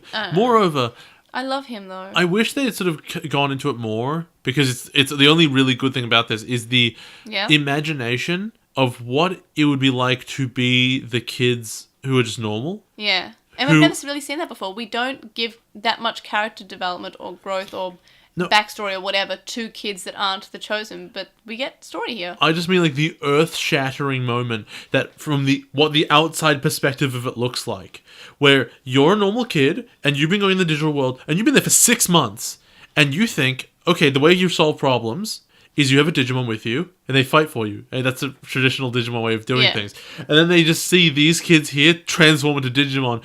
What mind-blowing moment is that for them? They never talk about it. Right. There's nothing ever like that. There's just the kids being like, oh, that's Tommy. He's big now. It's like a bully seeing a kid who just went to the gym a lot. Yeah. Oh, I guess he's got moose glares. So, Sagittariumon's distracted and Angemon punches him. Then the Centaurimon flee. And Katsuharu, after the battle, says sorry, and then Teppei thanks him. In the dub, Katsuharu says that it'd be an honor if he could call Tomoki his friend, and this is instead of silence. And I kind of like it. It's too much. Then the kids decide to go home, but the Royal Knights show up and Angemon dies. Then LordKnightmon says that they should all be honored to be captured by someone as beautiful as him. And then instead of capturing the other kids as well, because he's established that he wants to eat the children, he just throws roses at them to make his escape. Yeah, it's not like they're in regular human form and he could just totally win right now. Yeah. You know, because totally winning, that's not what villains in this show do. And then Tomoki grabs onto the net and floats off, and we have a cliffhanger. Yay. What do you think of this episode as someone who's new to Digimon? It's not a cliffhanger if you don't care. Okay, it's a care hanger. I don't know. But so what do you think? I've explained what I think. It's a bucket with no bottom to it. That would be useless. Exactly. I liked this episode. I didn't like as much as the last episode. Or maybe I liked it the same amount after speaking about it. But I didn't... The thing is, even though I might have liked the first episode that we watched this week more, this episode I didn't mind watching twice. This episode sucked. I found it a nice cameo to have the previously seen characters from other seasons as the bullies. It was a bit jarring at some points. Not really what a cameo is. Not really a cameo, but like an Easter egg, I guess. I still think they should have had Takado's lookalike be voiced by Takado. And then imagine if, like, you know, the girl kind of looks like Jerry, so she can be Jerry. And then we have Katsuharu voiced by Kazu, which we already have. And then Teppei's voiced by Kenta. I feel like that could have been really funny. Nah, I don't like it. Well, but you know what I mean when I say that the other kid looked like Takado, because he did look like Takado. More or less. He had spiky hair. That'll do it. Yeah, basically. And he was like kind of short and kind of quiet. And yeah, I liked this episode. I can't really think of why I liked this episode. That says a lot. I thought it was an enjoyable thing. I thought it had a nice message. I like Tomoki. I've always said that the best episodes in Frontier are filler or Tomoki episodes. And so far that's been pretty spot on. But yeah, I like this episode. Do you have any other thoughts besides you don't like this episode and it's a bucket? I wish I could stop watching Frontier. We're almost done. We'll be done in a couple of weeks. It's too many weeks. I need 0 weeks. 0 weeks? We done? 2 weeks? No. And how did you rate this episode? It's 5. I gave it a 7. It is better than the last episode. Because stuff happens. Okay. Maybe I think this is this is probably better than the last episode. But I still You're not allowed to give it a 9 though. No, I gave the last episode an 8, but it downplayed it to a 7, and this is still a 7. Okay. I liked this episode. I like that we finally get to find out what happened to the other kids, because I could not remember this. I remember the 4 kids showed up, but I can't remember they actually explained that how they got to the digital world or what happened to the other kids, and it was just turned out that and it is lazy writing, but they just said they go home. They go home. Not that they went to different worlds and this happened, because that would have taken up a lot of time. Like, fair enough, and that's fine. But it's better than them just ignoring the fact that they sent all these kids off on trains. How weird would it be for those kids to be told, oh yeah, by the way, you made it all the way here, now go home. And for Obnoxious Synopsis, you said it wasn't filler, and then that's the only thing that you guessed. So I guess you got it right. That's all I got for you. Yeah, it's all you got right. And I gave you the wrong title as well because of Wikimon, I guess. So what was the major difference that you noticed? Let me check my notes. Because there weren't that many, because it was word for word kind of the same thing. I guess maybe it's got to be the voices. It's got to be the voices. Yeah, I noticed the voices were... I'm not sure. I didn't look into the Japanese voices to see if they were anything in particular, but the English voices to me were just so recognizable. It was sort of distracting in a way. I don't know. But to be fair, this episode was pretty line for line. I agree. Yeah, except for when Patamon wants to be Angemon. That's kind of cute. Besides just that being implied. So we actually do have a more in-depth discussion about the other kids requested by Chakmon, but we'll get to that in a different segment. This is just our overall episode opinions. So I would like to talk about LordKnightmon, because I am really enjoying this character, and I say this as not someone who is not a gay man, but I can't really see how he is the gay character. I don't see how he's the gay stereotype. Give it a couple episodes, I guess. Yeah, maybe he gets worse, but so far he's just really flamboyant, and being pink does not mean that you're gay or a woman. It just means you like pink. You can like pink and be a straight cis man who just likes pink because it's a colour. And yeah, you can be flamboyant and still not be straight. That's fine. And it is a lot better than just being a bland sort of, I am evil bad guy. And it makes it more fun to watch. He's not a generic bad guy. And another thing, he has like this rose thing, and he thinks everything's beautiful. Is this not a trope that we've seen other characters who have been shown to be straight do? Like Dudley is the best. Yeah. And I was talking about this in the Slack, and Hirolatu says, well, he's like Dudley, who has a rose and he kisses his rose. And Street Fighter 3, you can kill people with it. Yeah. And Vega has, his like winning victory animation has like him hitting on women, and he's very flamboyant. And he's kind of like feminine-ish, but he's not gay. It's okay to be feminine and not be gay, and shouldn't we, as people who want society to be like this and better, shouldn't we say, well, you're allowed to not like this and be straight, or you're allowed to be flamboyant and like pink and not be straight, or you can be gay because it doesn't matter, because that's just a preference, like liking a colour is. So far I'm not really seeing him as a gay stereotype so much as a dude who is flamboyant and likes pink. And how dare he, though? And also, like, does his sexuality really matter? Like, his character doesn't seem to revolve around him being gay, because then that would be offensive. If his thing was, oh, I'm gay, woo!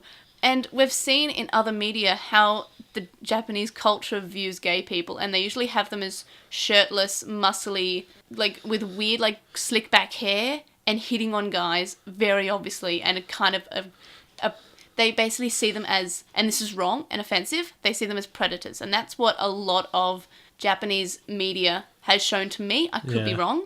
Persona 5 suggests that's correct.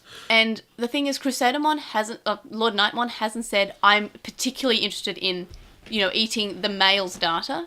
He's never said that. If he said that, that would be weird.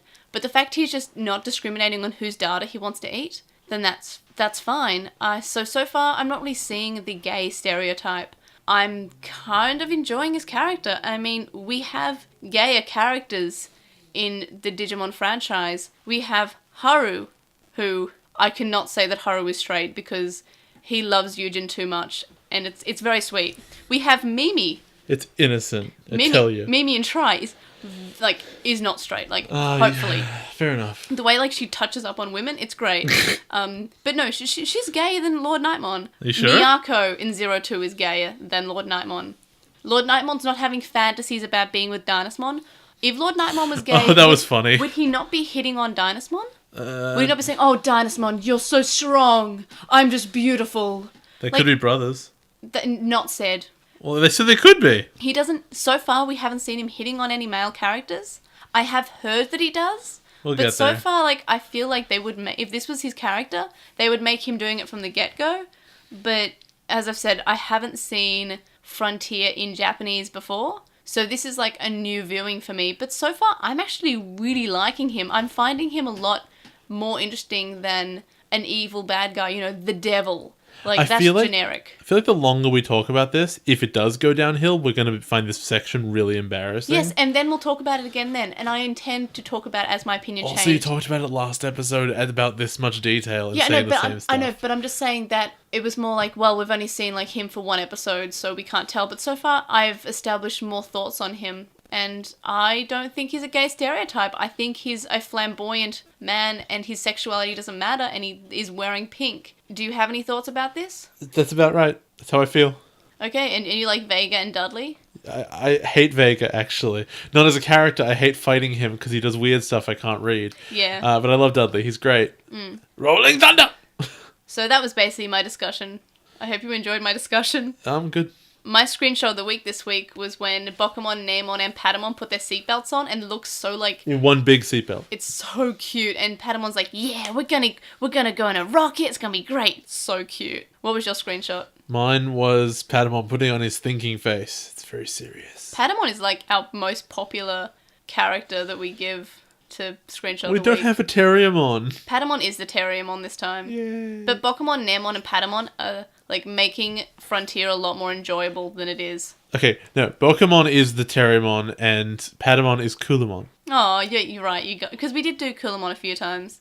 So there was some Digimon introduced. What do you think about Meteormon? I don't care. What do we think about Sagittariumon? Oh, I already knew him from your fanfiction. Yeah. And what about Superstarmon? I think he's great. I think he's real great. I think he's good. I hope he gets one of them sandwiches they really likes. Oh yeah.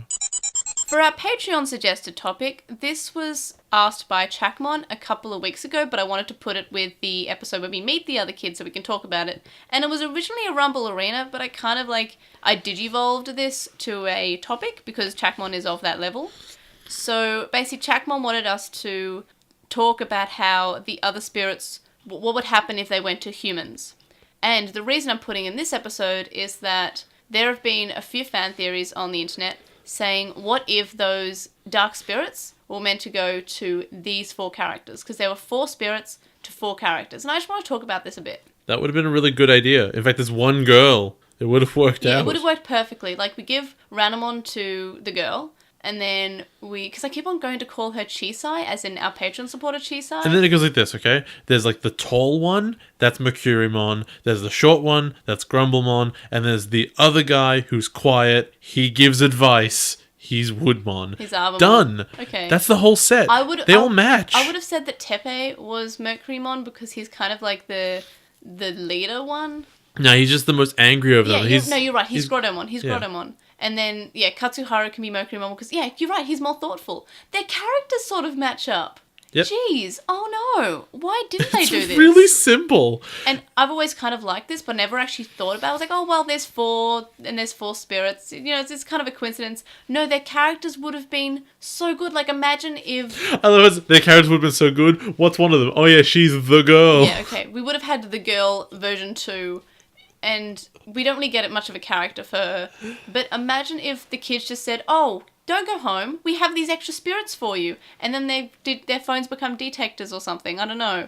Just imagine that. And then that's how they beat Lucemon and the Royal Knights because they have more strength now.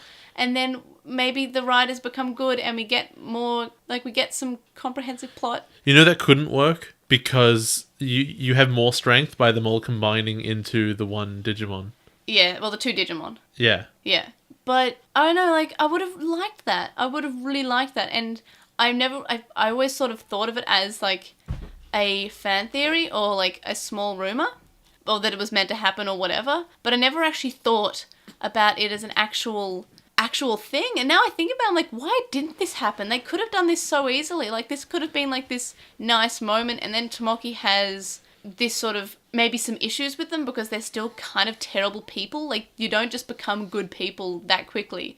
And he still has these moments that could probably have saved this arc because a lot of people say this is the worst arc. Oh, it's pretty bad. Don't like it. Well, so far, and it's barely started. Oh boy. But imagine if that happened. Would you have liked that?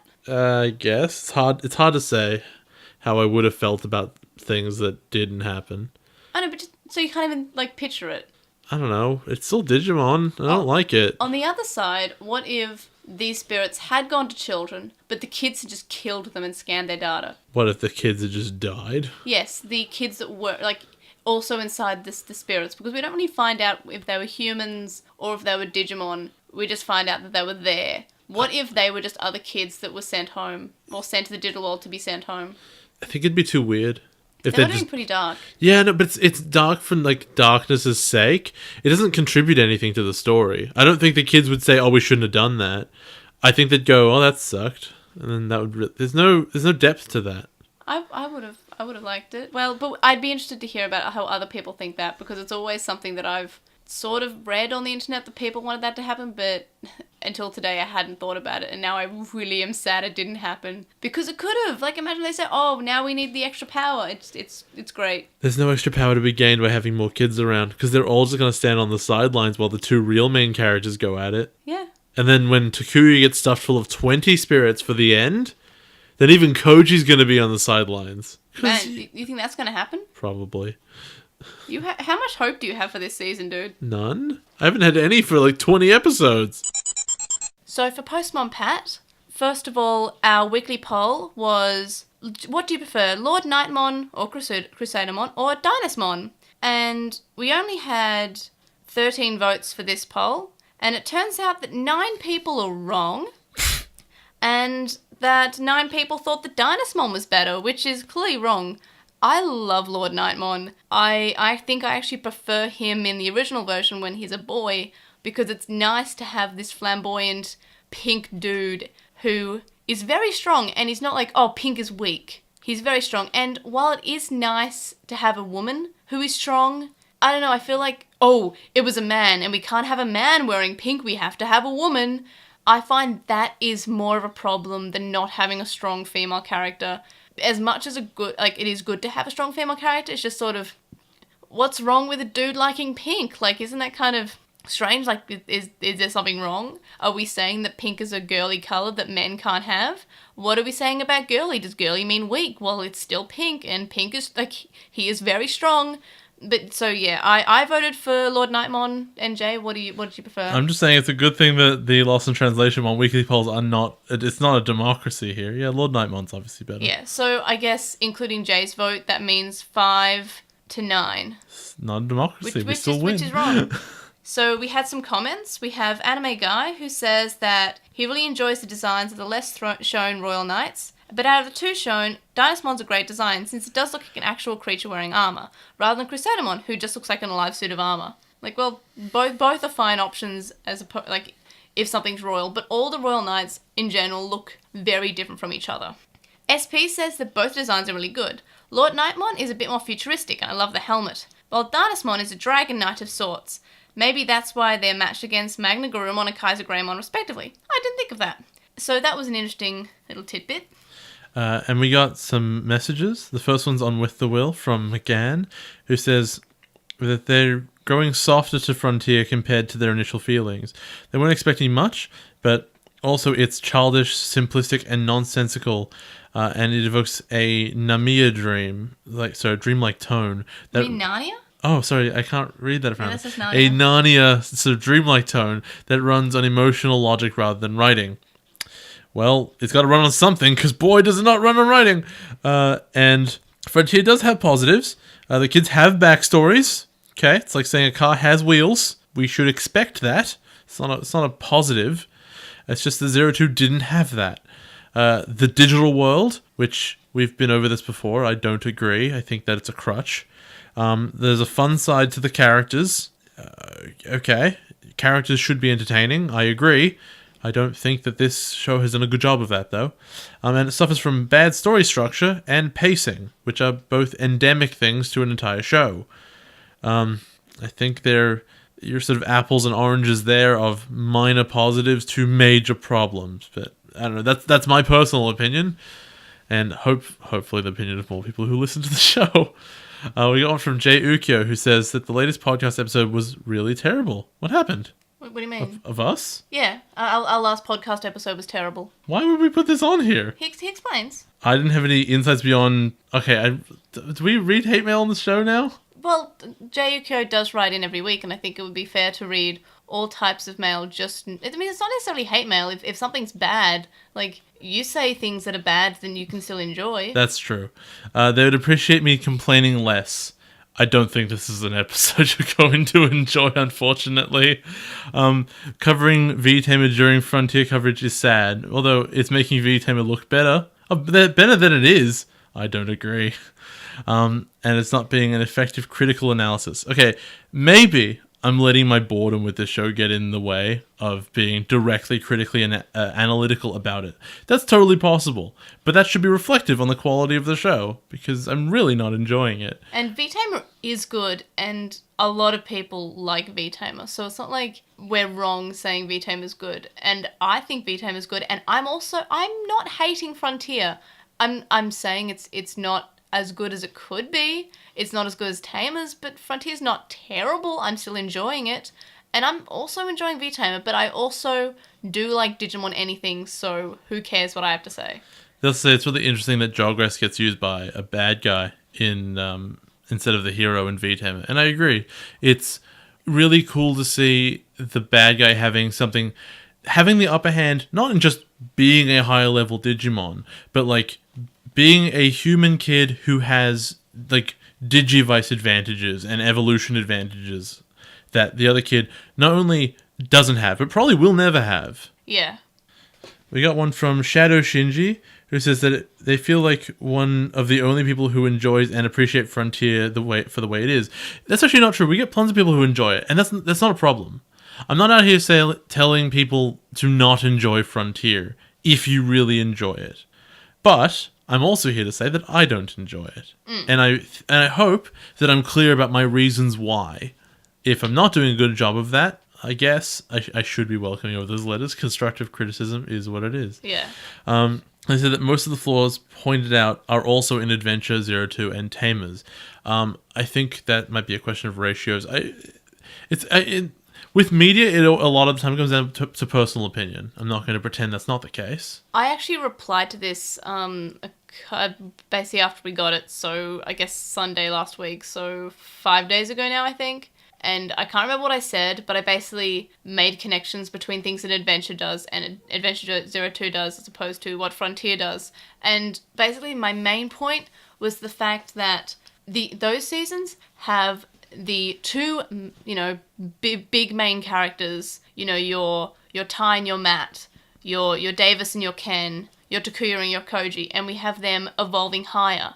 But even in the episodes where we had Metal Garurumon and War Greymon, the other kids were still useful. We had Takeru getting his Digimon to perfect and was able to kill one of the Dark Masters single-handedly. It was pretty sick. And that was while we had the other ones, so it didn't render the other kids useless. We still had bits where they were meaningful. Joe and Mimi didn't necessarily want to fight. They brought an army. They used, besides, punchy punch, they actually used their wit. And, what are we going to do? Well, let's build an army to fight.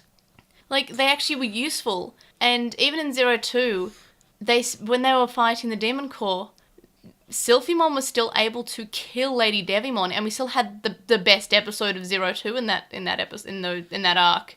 So we still, even though the other kids were behind in power compared to the main character, I didn't feel like it was as jarring as it did in Frontier when they're basically useless, even so that they had to say, oh, let's give all our power to the other characters and let's sit and watch. That did not happen in Adventure in 02. I totally forgot about Yoli hitting her with that skateboard. That was awesome. That was great. And as I said, that was the best episode of 02 probably, or at least one of. I think it was. Yeah. And, of course, we mention this probably all the time. We have that bit where Taichi and Hikari are basically saying, we have to tell them that they have to kill Digimon. They've never had to before. But now's the time. This is what we have to do. There is no way around it. We have to actually kill Digimon. So, yeah, 02, while we say it was a terrible season, and, I don't say it was totally terrible, I still enjoyed it, but it did have problems. It was really terrible. That, at least, it didn't have any issues where the non-two main characters became side characters in their own show. I never felt that. I never felt that they weren't able to fight. They were always there. And sure, Impelgemon was the strongest one, right? The strongest one of all! And mainly got final hits on bad guys and was the big sort of showstopper. That didn't make the other kids completely useless, right? They were still in the final battle. Yeah. They were still fighting things. They weren't sitting off the side. So I feel like Frontier has things that it could have done better just by doing... They should have just kept the same sort of formula. It's fine to evolve one level above, but to make the other kids useless, it's just weird. But that's basically the gist of what I said. But you are forgetting all the kids in those shows were cowards because they hid behind their Digimon. Yeah, that too. Wild Wing CC4 sort of agrees with you in the general scope of how you think of things. Hey, Cherubimon's plan was really dumb, but only if you stop to think about it. And that's the thing, and I say this every week, that's the thing with Frontier. Frontier is fine and enjoyable until you actually think about, hey, did this make sense? Not really. And some episodes I feel are enjoyable enough that you can sort of look past that, but for the majority of time, it's just like, I can't look past this. I still think the first episode that we watched this week was great and enjoyable. I think it's worse in the context of a plan, where a plan, by definition, is something you had to stop and think about. So they said that Cherubimon could have left the castle to overwhelm the kids and kill them, even from the start, but this would have just ended Frontier quickly. And that sentence, if the bad guy did this obvious thing, the show or book or whatever would have ended quickly, that tells you your bad guy is either too strong or the story is badly written. But you kind of need a big build-up to this all-powerful villain who has all this overwhelming power, even without the aid of the season's MacGuffins. That's just how shonen works. That's true, but the way most shonen shows go about it is that the shonen main character kid isn't, brought to the bad guy's attention. You take Conan the Barbarian, which is, basically a shonen. The bad guy kills Conan's parents, and then Conan's sold off into slavery or whatever, and he becomes strong in the process. He's planning his own revenge, but the bad guy doesn't remember him.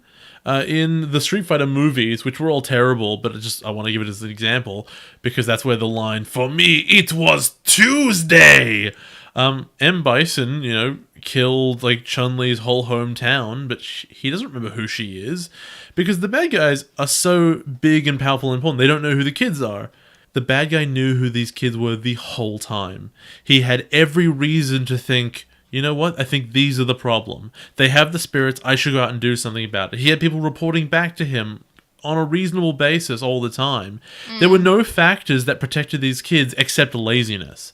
That's the problem. Most shonen get away with that. Most of them do. Yeah. And because they have factors that are important. Like, Frieza doesn't know who Goku is until later. And even then, Frieza doesn't understand that anyone's power can even get close to him. Anyway, point is, I think that there are discrepancies there. Finally, WildWing64 says that Koichi, who had an awesome display of power against Cherubimon, is now a cheerleader. Other seasons have been very protagonist-heavy in terms of how powerful they become, but never to this extent. And no, that's what I was saying before, that it's just overwhelmingly jarring how, we have these characters who just sit around and watch. All right, that's fine. They can be equals, sure. Chuckmon says that they appreciate Frontier the way it is. There's a lot of love for Frontier out of the letters this week. I must have been really mean last week because everyone has to be like, but no, I actually like it. Yeah. So it is guilty of making things happen without providing reasons. The thread of the story is woven by convenience, and boy, is that a painful thing to hear about a story. It is. That's a bad thing. It's just. I feel like that's one of the worst things. It's very convenient.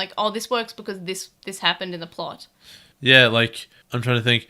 Yeah, this chocolate cookie, it's really held together by those California Reaper peppers. You're like, that doesn't sound right. It probably shouldn't be.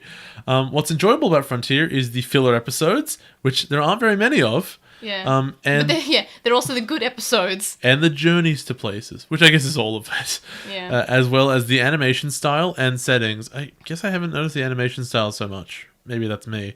Koji's rationale for being the sacrifice was well thought out. Oh yeah, I actually did like that as well in the last episode. And also it appears that Koji is more observant than others of these kids, which makes sense because he's quiet. Yeah, and I like that. I like both Koji and Koichi, how they're quiet and observant, but they're in different ways. It's nice. They say it makes no sense how the spirits were split between the three angels, and it doesn't. Oh yeah, it's very much because the plot says so. Further, they say that they agree with me. The fight scenes in Digimon generally suck, especially in Frontier, where power imbalance is not well defined or implied, especially since apparently Lucimon's a child. I didn't know that. Well, he is. Regarding Etemon, the episode was pretty good. It's nice to see Ray again. Is that the one that's coming up? No, the one we just saw. Was Ray in that? Yeah. I thought we complained, where is he? No. And then Hakumon wanted the Gachi moniker. Oh yeah, that was really cute. Yeah, it was great. Man, that one's so much better than Fred. Anyway, and they hope Leviathan isn't using him. No, I mean he's got Eugen, dude. And what if Eri is secretly on Leviathan's side? Who isn't secretly on Leviathan's side? Haru probably? Because he's like, oh, that's a problem. Unless he Haru's the only one. That would be the biggest twist. Imagine if Haru is like, oh, I was actually with Leviathan the whole time. It's like the twist at the end of Panty and Stocking. No, it was just I didn't even know there was a twist at the end. Oh boy. Oh, it's great. Panty and Stocking's great. You should watch Panty and Stocking. I probably should. How many episodes is it? It's like 13. Oh, it might be at most it's 26. I should probably 13, do that. It's like either a 13 episode season or a 26 episode season. It's very watchable. If Gatchmon is like, I got you. Oh my god, that would be Patty and Stocking. That's emotional. Azrael McCool says that they love the manga podcasts and V-Tamer. It's their favorite Digimon thing ever. And that's fair enough. And regarding LordKnightmon's name, it's a valid way of addressing a nobleman, and it's also a pun on rhodonite. Which is a pink stone. Oh, fair enough. I would never have called that. So I didn't get that either, and that is actually quite clever, and I like that. Yeah, what if it's just LordKnightmon and like the subtitlers were like that Lord Knight and they misheard it? Maybe. SP writes, now that you're scrolling down and skipping it. Yes, alright. They see my point about the fighting scenes. Further, the Royal Knights is a great arc, personally. That's one vote. It's one vote for it. We get nice character moments outside of the battlefield, and they always thought that LordKnightmon as RoadKnightmon the same way. Back in episode 2, there were hints of Takuya and Izumi, but they didn't find anything romantic in Takuya's fantasy. I mean, it's romantic in the sense it's a date. They call it that. I struggle to think that it would be anything else. And also, does the next episode prove the burger episode wasn't filler? No, because both episodes are filler. You could take out both episodes. Also, what does the other Bergamon episode... Oh, the only proof, I guess you would say, is that, they've seen Bergamon before as a result. But if they just ask, who are you, it would have been the same. But the point is with filler, and I could be wrong here, is that if you take this episode out, nothing changes. So you don't get anything new. There's not any new information that's so important. You could easily remove this episode and the Bergamon episode, and nothing would sadly change, despite those two episodes being probably my favourites in all of Frontier. The only thing that would have changed is where the kids ended up after getting punched, but because it was never explained how they got to the moon, you would just say, they got knocked 3 kilometers away into a train station. I don't know. Yeah, or until the Steel Arena, and that could have easily just happened, because, they went to the moon. Why not? They're confident that I will like it and rate it highly. Oh, I'm sorry. And they can't finish the series without giving a single 8 or 9. Hey, look, we'll get to the last episode and I'll say, you know what? It'll get an honorary 9 for being over. Oh, yeah, you gave the ending 10 out of 10 because it was ending. Yeah. Ryuichi says that the last email was asking about the Etemon manga, which I don't know anything about. Yeah, you can. It's on CD Japan. The first volume. I'm curious if it's more readable than the show. First of all, yes, it is. It's a thing you read. The show is something you watch. Oh, that's no, that was a dumb answer. He's not asking that. Things happen at different paces and there are different characters. I don't know. I feel like because it's shorter, it's probably more easy to get into than the show. I would recommend it. It's very cute. Etemon is cute. But so yeah, I would recommend it. So yeah, I will link the CD Japan affiliate link in the link dump. So if you wanted to pick it up, you can do it there, and I think we get like 3 cents or something. Nice. They say that V-Tamer is fantastic, and they're excited to listen to our further coverage of it. And if it had an anime, it would be good. Oh, and just sorry, one more thing while we're just talking about Ryuichi. Ryuichi actually took a photo of him wearing one of our LostinTranslationmon shirts, which you can get in our Redbubble. And then he also shared his pretty cool Crest of Courage tattoo on his shoulder, and that was great. But yeah, sorry, continue. What kind of huge nerd, wink wink, would get a big old Digimon tattoo? This one, and Ryuichi too. Ryuichi and I can be buddies with Digimon tattoos. Crest buddies. Crest buddies. Not the same crest, but buddies who have crests. I want to say it again. I really appreciate in V-Tamer that the Digimon have like real names. Yeah. It's not this is Agumon and this is also Agumon. It's like, no, this is Gabumon. His name is Gabo. and this is Gabumon, and his name is Gary. It doesn't matter. But, like, the point is they have names. I wish we know all the names of the Agumon with boxing gloves. All of them? All of them. Yeah, continue, sorry. First of all, there you go. As a kid, they thought that Takuya would react to Zoe suggesting a date to say, like, ew, girls are gross. So did I, actually, because that's sort of, like, the character he's meant to be going for. He's, like, you know, the typical 10-year-old. He's like, ew, cooties. Well, what's interesting is that he didn't have any sort of reaction. And we only found out later when he had the fantasy that he was even on board. Yeah. Like, no one reacts to it. No, Junpei does. Oh, yeah, Junpei does. He's like, what? No, not them! They also said that they thought that Zoe was trying too hard to be the girl character. I know the reason for that. It's because the writers say this is the girl character, she's the girl, and that's why she feels like she's trying too hard. Because she's not actually trying too hard. The writers are trying too hard. That question's worded in a weird way. Yeah, like Zoe, the written character who is fictional, tried way too hard to be a particular kind of fictional character. No, I think the writers just basically did not know how a girl acted. It's like, well, this is the girl. She wears purple. We've never met one before. They said that they heard the question on the With the Will podcast, and they're curious on our answers. Frontier is a show with just the kids, and that's a problem. How do you think a show with just the Digimon would go over? Granted, X Evolution wasn't great, and the partner dynamic would still be missing, so they don't think it would be good, but it would be slightly better in concept. I think it depends on the writing. Like, they couldn't necessarily make the partner, the lack of a Digimon partner in Frontier work, because we still had Pokemon and Namon, but the fact that it didn't work doesn't necessarily have to do with that sort of, like, missing of a dynamic. It's to do with the writing. Like, if the writing was better and they had more explanations and they fixed out the power imbalance and then the characters being useless, my big arguments with this show, it might have been a fine show. It's not, like, it never bothered me that they didn't have Digimon partners. But I might be weird there. I do think it would be a problem. Now, I don't think that necessarily having no Digimon partners makes the show, unworkable. I think that you could do good stuff with it. I think it's had bad writing up to this point, so it had sort of was dead without a shot. I do think there are weaknesses that poses in the show because the partner relationship is really interesting. Yeah.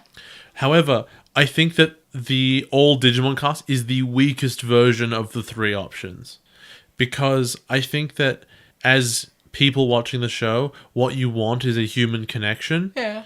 And that's really important. Well, that's why in Steven Universe, your primary character looks like a human. In fact, all of them look like humans, even though they're not. If we were just watching a show about aliens, then it's harder to latch onto.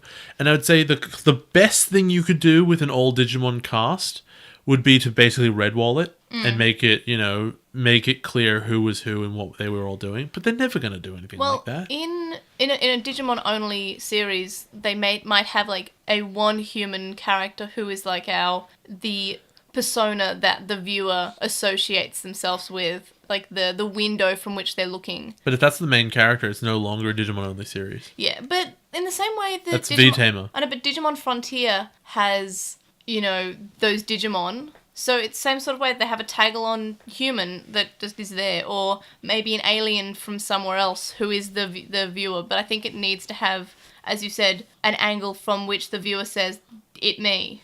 Also, the digital world is too weird a place with rules and a lack of logic that are just not comprehensible, and that requires your fish out of water characters. That's why the humans are involved. That's how somebody has to get explained to how things work so that the viewers understand how things work. Yeah. And I think that was one of the biggest problems with X Evolution, and why when I had no background in Digimon at all, none, and tried to show me that, totally ill-advised move. But the thing is, it'll be nice to see what you think about X Evolution now you've actually seen Digimon. Maybe it's better when you know about... crap. Yeah, I know, but it'll be interesting to know. Mummymon's a good guy. How you feel. What? Mummymon's a good guy for some reason. I thought he was... I can't even remember. And they're all talking about this X antibody, and it is never explained in the movie. It is never explained, because I remember waiting for it. That movie sucks. So yeah, it has a problem, and if there was human characters around, one of them would have said, "What's an X antibody?" And they would all have gone, "Oh, this is what happened." Yeah, you're right. That is what is missing then. And they all say they just ordered our shirt, and that's really awesome. And they're currently refreshing the tracking, waiting for it. We know you got it, though, and that was really sick. Thank you very much. That's great. And I also was refreshing the tracking on mine, and I also have the same tank top one. It's very cool. I can't wait for it to be summer so I can wear it, even though I hate summer. Maybe we have a second letter from Chuckmon. Yeah. They're spamming us with email. No, it's cool. Yeah, this is an email instead of with the will comment. They say that they're a different type of Digimon fan as a Gen Xer and probably 10 to 15 years older than most Digimon fans. There's no childhood love of Digimon there. There wasn't anything like it. They grew up with 80s or 90s stuff, episodic cartoons that were violent, funny, or both. But Digimon was a continuing story, and I guess if it's rare, then it's rare, and it makes it interesting. And they went to see the Digimon movie in college, and they were the only one in the screening. That would have been great. I would have loved that. That's what happened to me when I went to see Bruce Almighty. I don't know if you remember that movie. Yeah. Where Jim Carrey becomes God. Yeah. I went there with my grandma and my sister, and we were the only ones in the theater. I never saw it. It did not look good. It's actually pretty good. Oh. I think that movie's entertaining. Now, it's probably technically bad, but I know I have nostalgia goggles for that. And also I love Jim Carrey. Didn't that movie come out like a million years ago, like when we were very quite young? You could have just been a kid and thought that it was good. Yeah. We got one from Jason, who says that Frontier is their second favourite season, and the Royal Knights and Lutimon arc is the worst part. Oh, we got one vote for and one vote against in this set of letters. It's a wash. And regarding Etemon, they skipped from episode 12 to 26, but episode 26 was a good recap in that it helps with getting up to speed on everything. Now, I think that might be what it's for. It's not good if you're new and you don't know what Etemon is, but if you haven't seen all of it, I mean, you've got a background, you go, oh, okay, I've caught up now. And so it's good having that perspective, because when we showed it to Sasha basically only had what we'd mentioned about the show, and when we came to watch it, he said, you explained more to me than this episode did when it was meant to. And we didn't explain that much. We explained the premise. We explained for less time than the show took. Yes. And they're not sure why it would be confusing for someone coming into the show, but maybe that's because of the first 12 episodes. And yeah, I would say the first 12 episodes do set a good scene for how what the characters are and what Etemon are and how they evolve and what the history is. It's kind of like if they do a recap lecture in the first, in the first week of the second year of university. If you didn't go to the first year, you're not going to understand what they're talking about. But if you went to the first year, you'll be like, oh yeah, I get that. I understand now. Even if I missed bits and pieces, it sort of puts it all together. Or even if you went to the first half of the first year. That's what I always did. Yeah. On Tumblr, we got one from IRL Yuya who says that Jay wanting to relive romancing May was very cute. Oh, it was a passing joke, guys. Don't read too much into that. Yeah, it was a joke. He doesn't want to spend any more time with me. I make him watch Digimon now. No, I mean, we're good where we are. No, you wanted to go back to then because I didn't force you to watch Digimon when you were first romancing. I mean, there was that too. That helped. Although you did get me to watch Digimon pretty early on. I just acquiesced. That was a year into our relationship. That's early on. And judging me for saying that Varamdamon was hot. Well, he is. No, he isn't. No, whatever. He's meant to be hot. That's his character. Yeah, you love crotch vampires. No. And one Anonymon says that they're sorry for spoilering us on stuff. That's fine. It's great. No, it's cool, man. It's fine. And they want to talk about Koji's growth. In episode 2, he was asking Takuya's name so he can pay him back, and now he completely relies on him as much as being carried by him. And maybe now that he has a brother, he wants to socialize more. Also, Koichi hasn't been sidelined. He just likes being quiet and has a distant personality.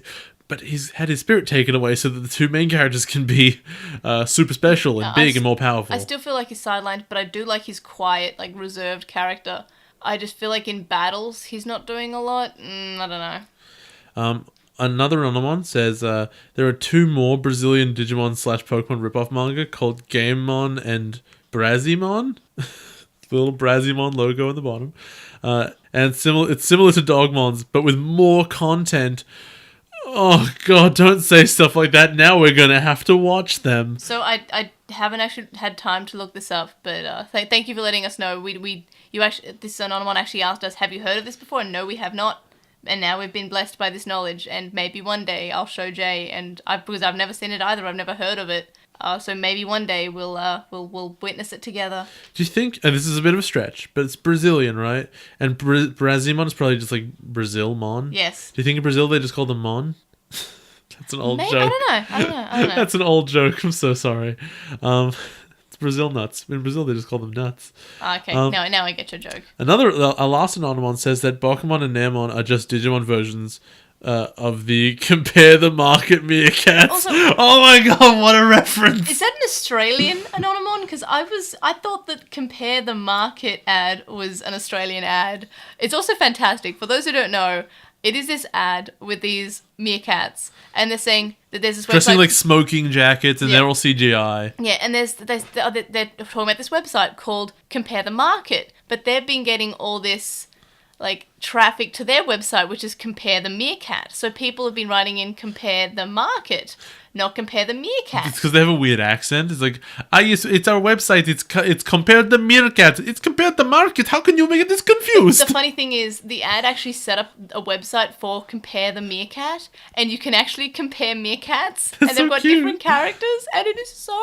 cute. So I'm not sure if this is like an Australian Anonymon, and so welcome to fellow Australian. Yeah. But thank you. I forget about this ad every so often, and then I remember like, yeah, that's a good ad. It's Compare the Meerkat. It's so cute. And finally on Reddit we got one from Bionicle Man F. He knows what he likes. Jay, an example of how terrible the Royal Knights part of Frontier is. First watch through during the 5th and 3rd last episode. It seemed like Frontier was only just beginning. That is not a good way to feel at the end of a series. What, as in like... Hold on, as in, the story just really started? Yes. What? I'm guessing that's what he means, and I don't feel like I got that impression when I first watched it, but it'll be interesting to watch it again to see if we feel like that. One of the Dynasmon takes his helmet off. Ha! It's me, Vamdemon! Alright, everybody, join us for the next episode of Yowamushi Pedal New Generation. Jerks and the Beanstalk. Or don't let them scan. The Beanstalk of Friendship.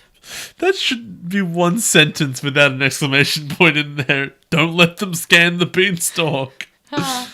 And glean eggs and scram. Boo! Or protect the Digi-Egg. The miracle of disappearing life. Boo! So, happy birthday to Chisai, which is on June 3rd. That is tomorrow from when we're recording now. But when we release this, it will be today. But in America, it'll still be tomorrow because of time zones. Unless you listen to this after June 3rd or before June 3rd, if you listen to it in 2018 or... That's enough of that. Yeah, happy birthday! Woo! Yeah, birthday! Also, it's another person's birthday on Tuesday, June 6th.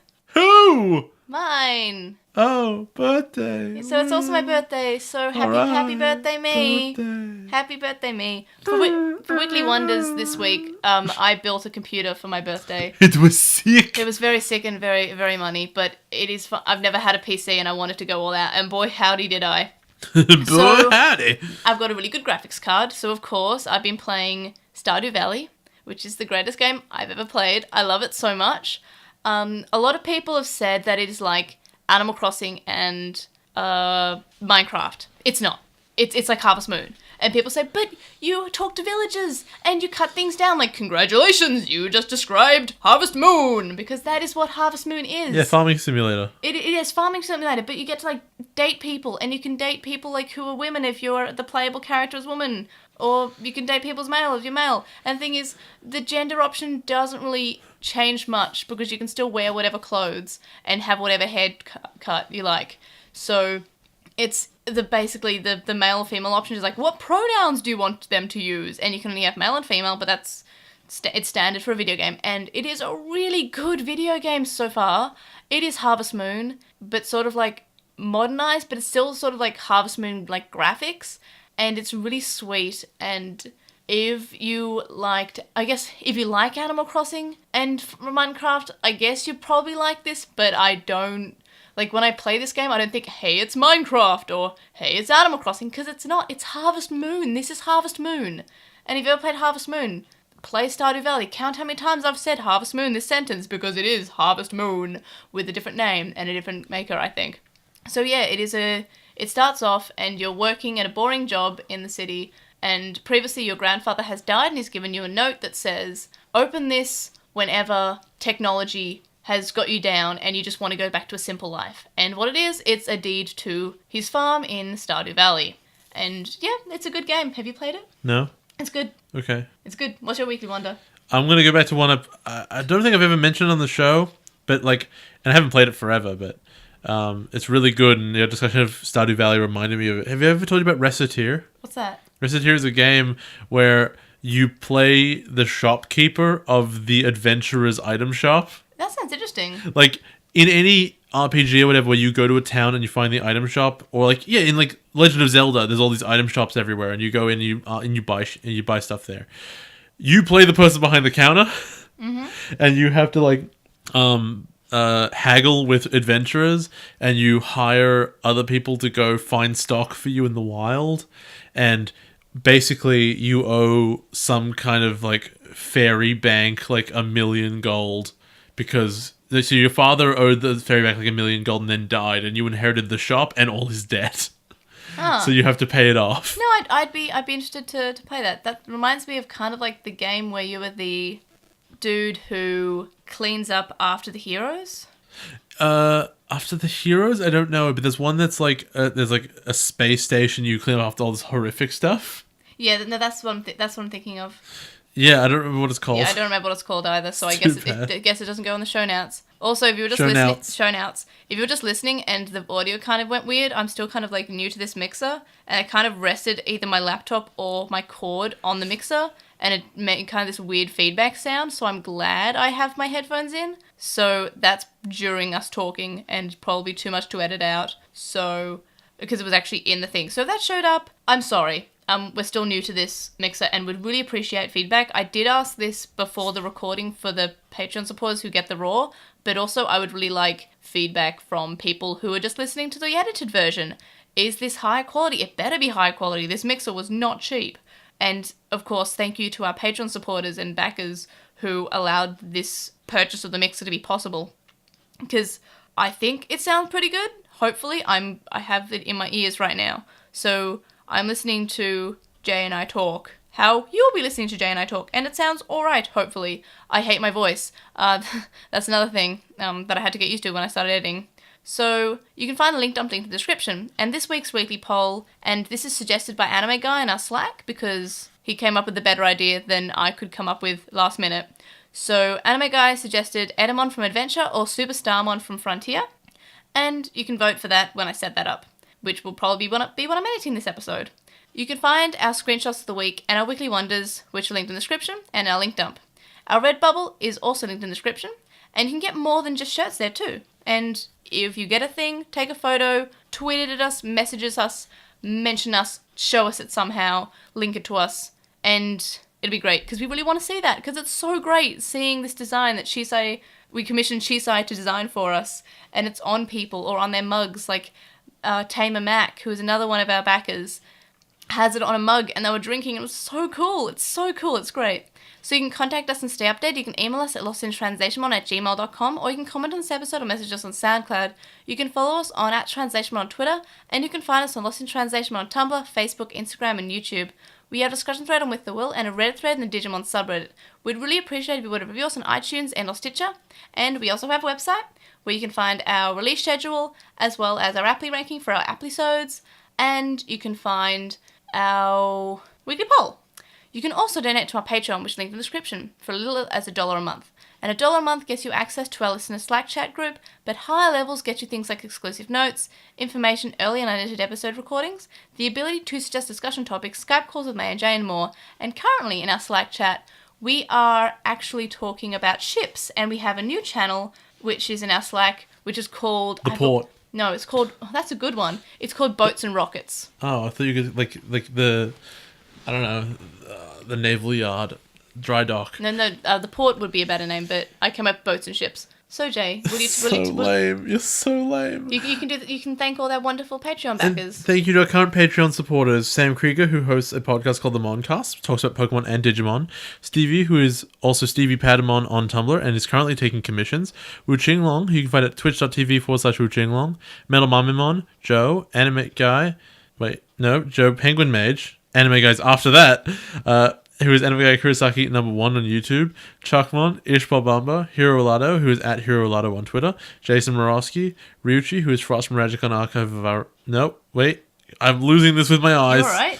Yes, Frost from Ragicon Archive of Our Own; Stephen Reese, who's at Wildwing64 on Twitter; Kaidawashi, Mac, Noam, Riku, Red and Garen from Breakfast with Digimon, which is another Digimon podcast you can find on SoundCloud; Chisai, who you can follow at Chisai236 on Tumblr; and happy birthday again, Corey, happy bird bath. Happy bird bath.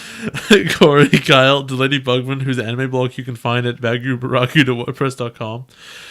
Small Wolfie, who is on Tapastic as Small Wolfie and has a comic called Eden Melancholy; Tom, Glitch Goat, Azra McCool, Nicholas, and Matthew.